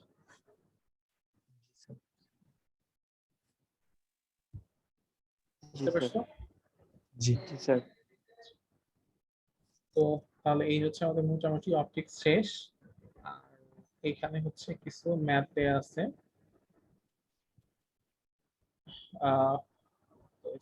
এটা তো আমরা পড়লাম বুলসন্স ল এর ম্যাথটা। স্যার ম্যাথের ইয়ে কি আপলোড করে দিবেন? হ্যাঁ এটা আপলোড করব। আর এখানে মেলাস ল এর কিছু ম্যাথ আছে। মেলাস ল এর ম্যাথটা আমি বলে দেই জিনিসটা কেমন হতে পারে। ধরো এরকম বলা থাকতে পারে, এই লেখাটা একটু পড়তে কষ্ট হবে তোমাদের। এটা আসলে এমন সময় এই ছবিগুলো তোলা হয়েছিল অন্য একটা কারণে, মানে করোনার মধ্যে কাজে লাগতেছে। স্যার বুঝাই যায় মোটামুটি। আর এটা আচ্ছা, how will you orient the polarizer and the analyzer so that a beam of natural light is reduced to 0.5 of its original intensity? Clear করে নেওয়া যাবে স্যার। ধরো আগে যে ইন্টেন্সিটি ছিল সেই ইন্টেন্সিটির চাইতে অর্ধেক ইন্টেন্সিটিতে আমি যদি রিডিউস করতে চাই একটা লাইটের ইন্টেন্সিটিকে, তাহলে আমার পোলারাইজার আর অ্যানালাইজারের অ্যাক্সিসকে কত ডিগ্রি অ্যাঙ্গেলে রোটেট করতে হবে। এখানে বলছে সেই ফর্মুলা। তো আমরা কি জানি, E = E1 cos θ cos square θ। তো আমি এখানে আই সমান সমান I not cause square theta লিখছি, একই কথা, ই আই যেটাই লেখো কোনো সমস্যা নেই, ঠিক আছে। সো এখানে যেটা হবে যে E divided by E one সমান সমান cos square theta, theta I divided by I one বা E divided by E one এর মান কিন্তু বলা আছে, বলা আছে কি যে আগে যে ইন্টেন্সিটি ছিল সেই ইন্টেন্সিটি 50% বা 0.125% বা 0.25% বা 0.5 0.75% একই কথা। তো আই ডিভাইডেড বাই ওয়ান সমান সমান কি হবে, তাহলে 0.5 বা 0.125, তাই তো হবে। জি, তো তাহলে এটা যদি আমরা রুট করে ফেলি, মানে মান তাহলে বসিয়ে দিই, থিটার তাহলে মান এদিক বের করা থেকে যাবে। থিটার মানটা বের করা খুবই সহজ হবে। তো এগুলো তোমরা একটু বাসায় দেখো, যদি না পারো আমাকে হচ্ছে, আমরা এরপরে তো যে কি তারিখে একটা ক্লাস করবো, সেটা হচ্ছে 17-18 তারিখে যে তোমাদের ক্লাস হবে। তো 17-18 মধ্যে তোমাদের সাথে আমার 17 তারিখে ক্লাস আছে, ওই দিন হচ্ছে আমাকে বললো, আমি হচ্ছে বা এর মধ্যে যদি কারো কোনো সমস্যা হয় আমাকে নক দিও, আমি সকালে তোমার সাথে ক্লাসে বসলাম বা হচ্ছে। আর আমাদের মেবি থার্মোডাইনামিক্স এর কয়েকটা ম্যাথ দেওয়া উচিত। হ্যাঁ, ওই ম্যাথগুলো একটু করে দিতে হবে, অ্যাসাইনমেন্টের সাথে করে দিতে হবে। স্যার আপনি হচ্ছে গিয়ে ইয়ারটা কি আপলোড করে দিয়েছিলেন স্যার? কয়েকটা ম্যাথ করাইছিলেন যে থার্মোডাইনামিক্স এর একটা ইয়ে থেকে, PDF থেকে, এটা কি আপলোড করা হয়েছে স্যার? থার্মোডাইনামিক্স এর ম্যাথগুলো আমার কাছে আসলে ওয়ে মানে ম্যাথ করে না, করা নাই, ক্লাসে যা করেছি সেগুলাই আছে। না স্যার, সমস্যা নেই, কোশ্চেন গুলো আপলোড দিয়ে দিলে হবে, আমরা হ্যাঁ, ট্রাই কোশ্চেন করি। আপলোড করে দিস তো, এগুলো আপলোড দিলে হবে স্যার, আমরা চেষ্টা করব। জি স্যার, পাই নাই তো কোশ্চেনগুলো। তো ওইটা তো অ্যাসেসমেন্ট দিছে, অ্যাসাইনমেন্ট দিছিলেন স্যার। আচ্ছা আচ্ছা, শুধু ম্যাথের অ্যাসাইনমেন্টের স্যাম্পল চাচ্ছেন তাই তো? এখানে দিয়েছেন স্যার 5টা, আচ্ছা আর ঠিক আছে, আমি সব, এমনিতে ম্যাথের জন্য 15 দিন স্যার। পরে আর আপলোড করা হয়নি স্যার। আচ্ছা ঠিক আছে, আমি আপলোড করে দিই। জি স্যার। এই ম্যাথটা আর ওই ম্যাথটা একসাথে upload করে দিই। স্যার আচ্ছা, তো এইখানে একটা ম্যাথ দেখো, এই ম্যাথটা একটু ইম্পর্টেন্ট পোলারাইজেশনে। এখানে বলা হয়েছে সোডিয়াম লাইট ল্যামডার মান দেয়া আছে is incident normally on a diffraction rate having 3000 lines per centimeter. What is the highest order of the spectrum obtained with this gradient? এখানে ল্যামডার মান দেয়া আছে, তারপরে 3000 লাইন্স পার সেন্টিমিটার দেয়া আছে, তার মানে ডি এর মান দেয়া আছে, তার ল্যামডা দেয়া আছে, ডি দেয়া আছে, তারপরে থিটার মান বলা হয়েছে কি যে এটাকে 90 ডিগ্রিতে আমি যদি ফেলি তাহলে ম্যাক্সিমাম কতগুলো অর্ডার পাবে, তার মানে থিটার মান হচ্ছে যে নরমালি বলা আছে, নরমালি মানে কি 90 ডিগ্রি, থিটার মানও 90 ডিগ্রি দেয়া আছে। আচ্ছা স্যার, এন এর মান বের নরমালি করতে 90 ডিগ্রি, এটা নরমাল মানে হচ্ছে 90 ডিগ্রি, ঠিক আছে। এখানে বলা হয়েছে, চিত্রটা একটু দেখাইলে ভালো হইতো, বুঝতেছেন আর কি। আচ্ছা এখানে তো আসলে চিত্র আঁকা নাই, স্যার দুই ধরনের পড়াইছিলেন স্যার, একটা হচ্ছে নরমালি আর একটা হচ্ছে ট্যানজেন্ট, না স্যার? দেখো মানে আমি যদি এভাবে ফেলি একে বলা হয় নরমাল। জি, ও আচ্ছা আচ্ছা। তো 90 ডিগ্রিতে যদি ফেলা হয় তাহলে ম্যাক্সিমাম কতগুলো অর্ডার হইতে পারে। তো এখানে যেটা হইছে অ্যানসার আসবে 5.66। তোমরা এই ম্যাথ করতে পারবে, ম্যাথ খুবই সহজ, টি sin থিটা সমান n ল্যামডা, জাস্ট মান বসাবা, থিটার মান বসাবা, ডি এর মান বসাবা, ল্যামডার মান বসাবা, এখানে তো জাস্ট মান বসিয়ে দেব। হ্যাঁ ম্যাথের অ্যানসার আসবে 5.66, কিন্তু তুমি যদি 5.66 লিখো তাহলে কিন্তু অ্যানসার হবে না। কারণ কি, ধরো আমি বললাম যে তোমাকে তোমাকে আমি 45 টাকা 47 টাকা দিচ্ছি, 47 টাকা দিয়ে বললাম যে 5 টাকা দামে যতগুলো কলম আছে কিনে নিয়ে আসো, তুমি কয়টা আনতে পারবে? 9টা। 9টা। আর 2 টাকা থাকে না, 9টা স্যার। 2 টাকাতে কিন্তু তুমি ম্যাথ কলম আনতে পারতেছো। এখানে ব্যাপারটা এরকমই যে একটা স্পেকট্রাম হইতে হলে তো পুরাটা হইতে হবে, 5.66 তো আর অর্ডার স্পেকট্রামের সংখ্যা হইতে পারে না। So highest order of spectrum হচ্ছে 5, ওই 0.66 যদি লিখো তাহলে কিন্তু ম্যাথটা হইল না। বুঝতে পারছো? আচ্ছা স্যার, তাহলে উপরেরটা কেন নেব না, 6 কেন নেব না? 5.66 এই হওয়া পসিবল কিনা স্যার? না না, 5.66 হওয়ার পসিবল না, 5 পসিবল। যদি স্যার হওয়া পসিবল মানে 6 পর্যন্ত তুমি যাইতে পারতেছো কি না। অ্যাকুরেট বাহির করার কোনো মানে না হচ্ছে স্যার, তুমি মানে অ্যাকুরেট বের করার মতো কি কোনো ল নাই? মানে ধরেন না স্যার, না এই আপনি তো বলছেন এগুলো অনেক এক্সপেরিয়েন্স করে ল্যাব থেকে দেন, মানে সূত্রগুলো একদম অ্যাকুরেট বাইর হওয়ার মতো করে। না এখানে দেখো ফর্মুলা তো ঠিকই আছে, কিন্তু কথা হচ্ছে তোমার তো হচ্ছে 6টা স্পেকট্রাম হচ্ছে না, 6টা স্পেকট্রাম পর্যন্ত তো হচ্ছে না, 5টা পর্যন্ত হইতেছে, তারপরে ধরো কিছু দূর হয় পুরোটা হয় না, তখন তুমি সেটাকে তো 6টা লিখতে পারো না, তোমার লিখতে হবে কয়টা? 5টা। মানে 5টা ফুল হয়েছে আর একটা ফুল হয় নাই, তখন তুমি কয়টা লিখবা? জি স্যার, মানে ফ্লোটিং নাম্বার লেখা যাবে না আর কি। সেটা আবার 6ও লেখা যাবে না, কারণ 6 তো হয় নাই। জি স্যার, ওই যে এই কারণে ফ্লোর নাম্বার ধরতে হবে আর কি, মানে সর্বনিম্ন। আচ্ছা, এটা একটা ম্যাথ তুমি একটু খেয়াল করো।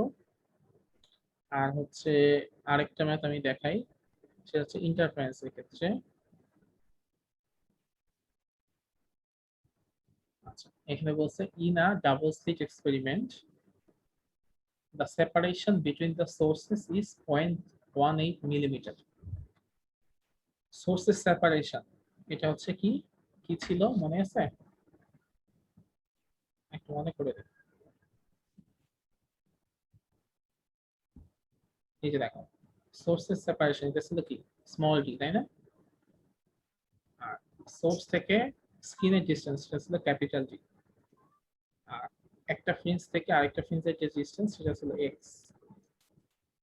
ঠিক আছে, দুইটা সোর্সেস সেপারেশন মানে স্লিটের ডিসটেন্স সেটা ছিল স্মল ডি, সোর্স থেকে স্ক্রিনের ডিসটেন্স সেটা ছিল ক্যাপিটাল ডি, আর ফ্রিঞ্জের যে ডিসটেন্স সেগুলো ছিল এক্স। তাহলে তাই যদি হয়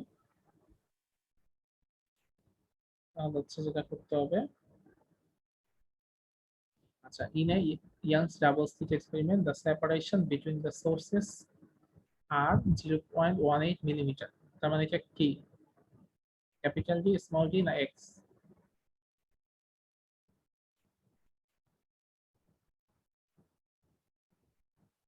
হ্যালো,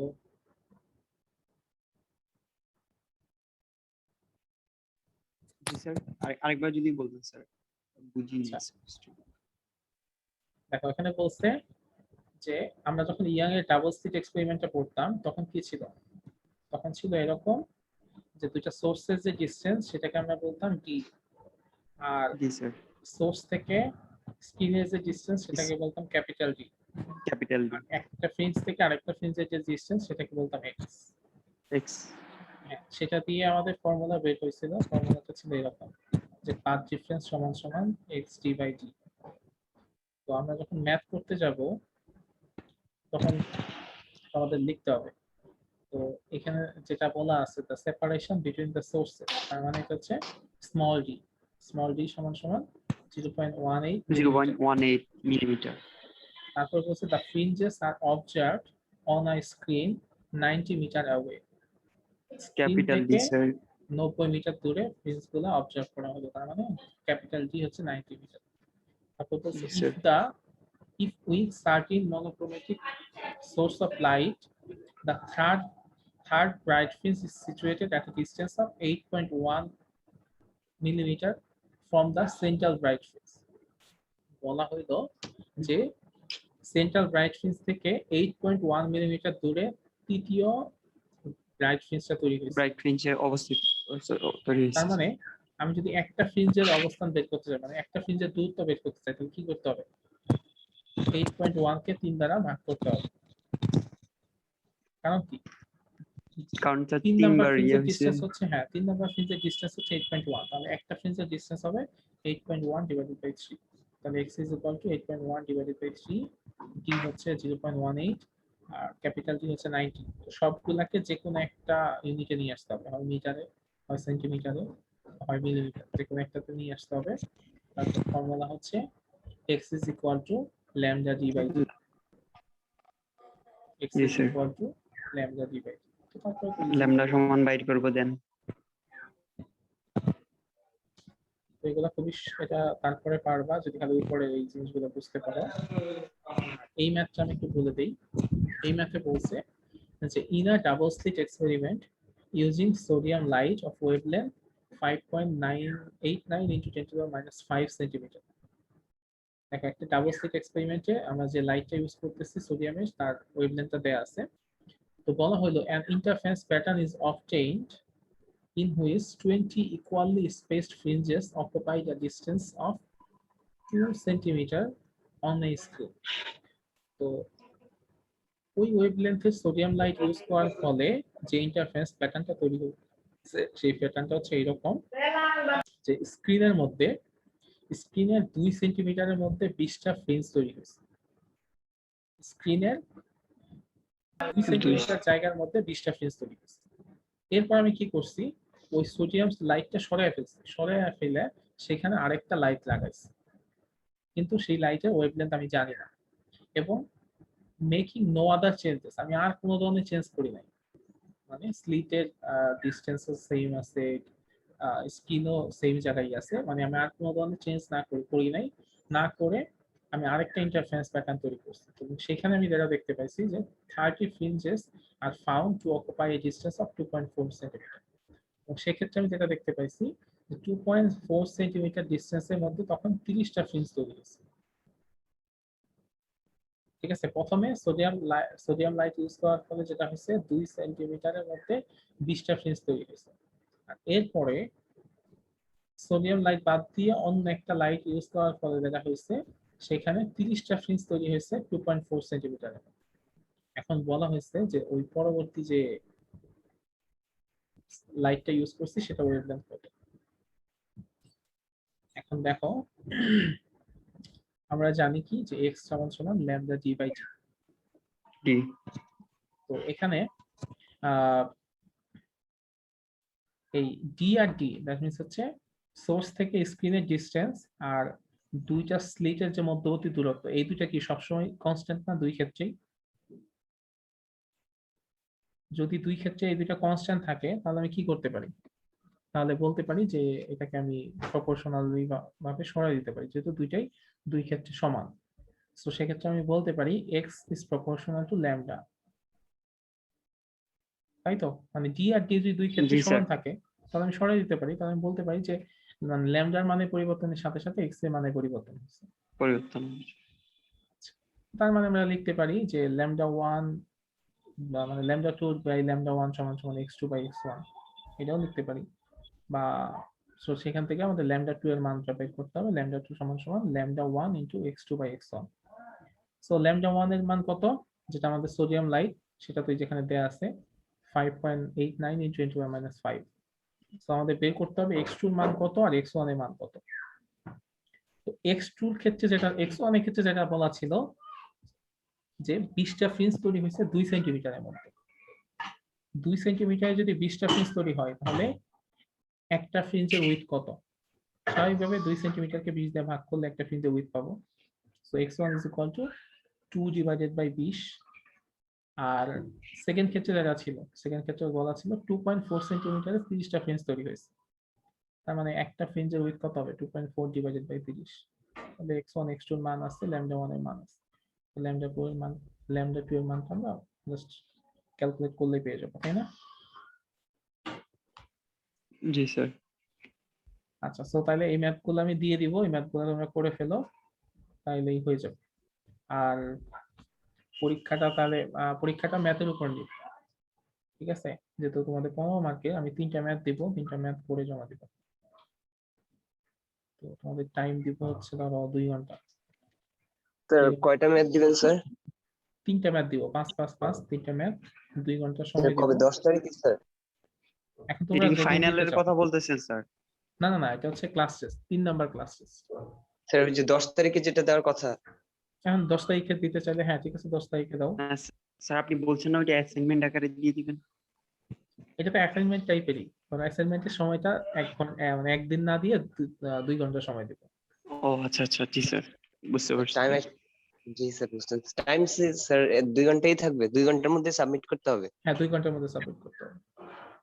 জি স্যার। তাহলে এটা আমি দিবেন কখন? এটা বলো তোমরা 10 তারিখে কখন দিব? স্যার স্যার যদি 10 তারিখে দেন স্যার, যেহেতু রোজা রমজানের দিন স্যার, একটু দুপুর করে দিলে ভালো হয় আর কি। আমি সেটাই বললাম যে তোমরা আমাকে টাইম বলে দাও, আমি ওই সময় দিব। স্যার 1টা থেকে 3টা বা 12টা থেকে 2টা। জি স্যার 1টা থেকে স্যার নামাজের পর থেকে নামাজের টাইম স্যার একটা নামাজের থেকে তো time আছে স্যার। যদি স্যার 11টার থেকে দিতেন স্যার। স্যার 11টা থেকে দিন না স্যার, 11টা একটু বেশি আর্লি হয়ে যায়। জি স্যার 2টা থেকে 4টা দিলে ভালো হয়, 2টা আচ্ছা থেকে তাহলে 4টা। 2টা থেকে 4টা দিই। স্যার 2টা জি থেকে স্যার। 4টা দেন স্যার। জি স্যার, স্যার। দুইটা ঠিক থেকে। আছে তাহলে 10 তারিখে 2টা থেকে 2টার সময় তোমরা ঢুকবা, ক্লাস টাস কিছু হবে না। 2টার সময় তোমরা গুগল ক্লাসরুমে ঢুইকা দেখবা যে এটা আছে, 4টার মধ্যে এটা করে জমা দিয়ে দিবা।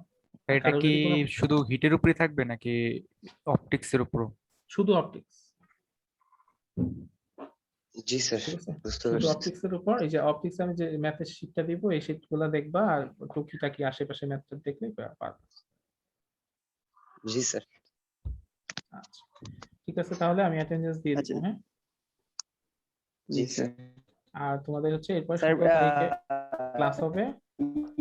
লাস্ট ডেট হচ্ছে 17 তারিখ না? হ্যাঁ হ্যাঁ প্রেজেন্টেশন last যেটা তুমি দিছে। জি স্যার। স্যার ভিডিও এই যে স্যার আজকের ক্লাসের ভিডিওটা কি স্যার 2 ভাগে করে দিবেন স্যার? টাইম তো অনেক বড়, মানে স্যার 2 ঘন্টা হইছে প্রায় স্যার ক্লাস।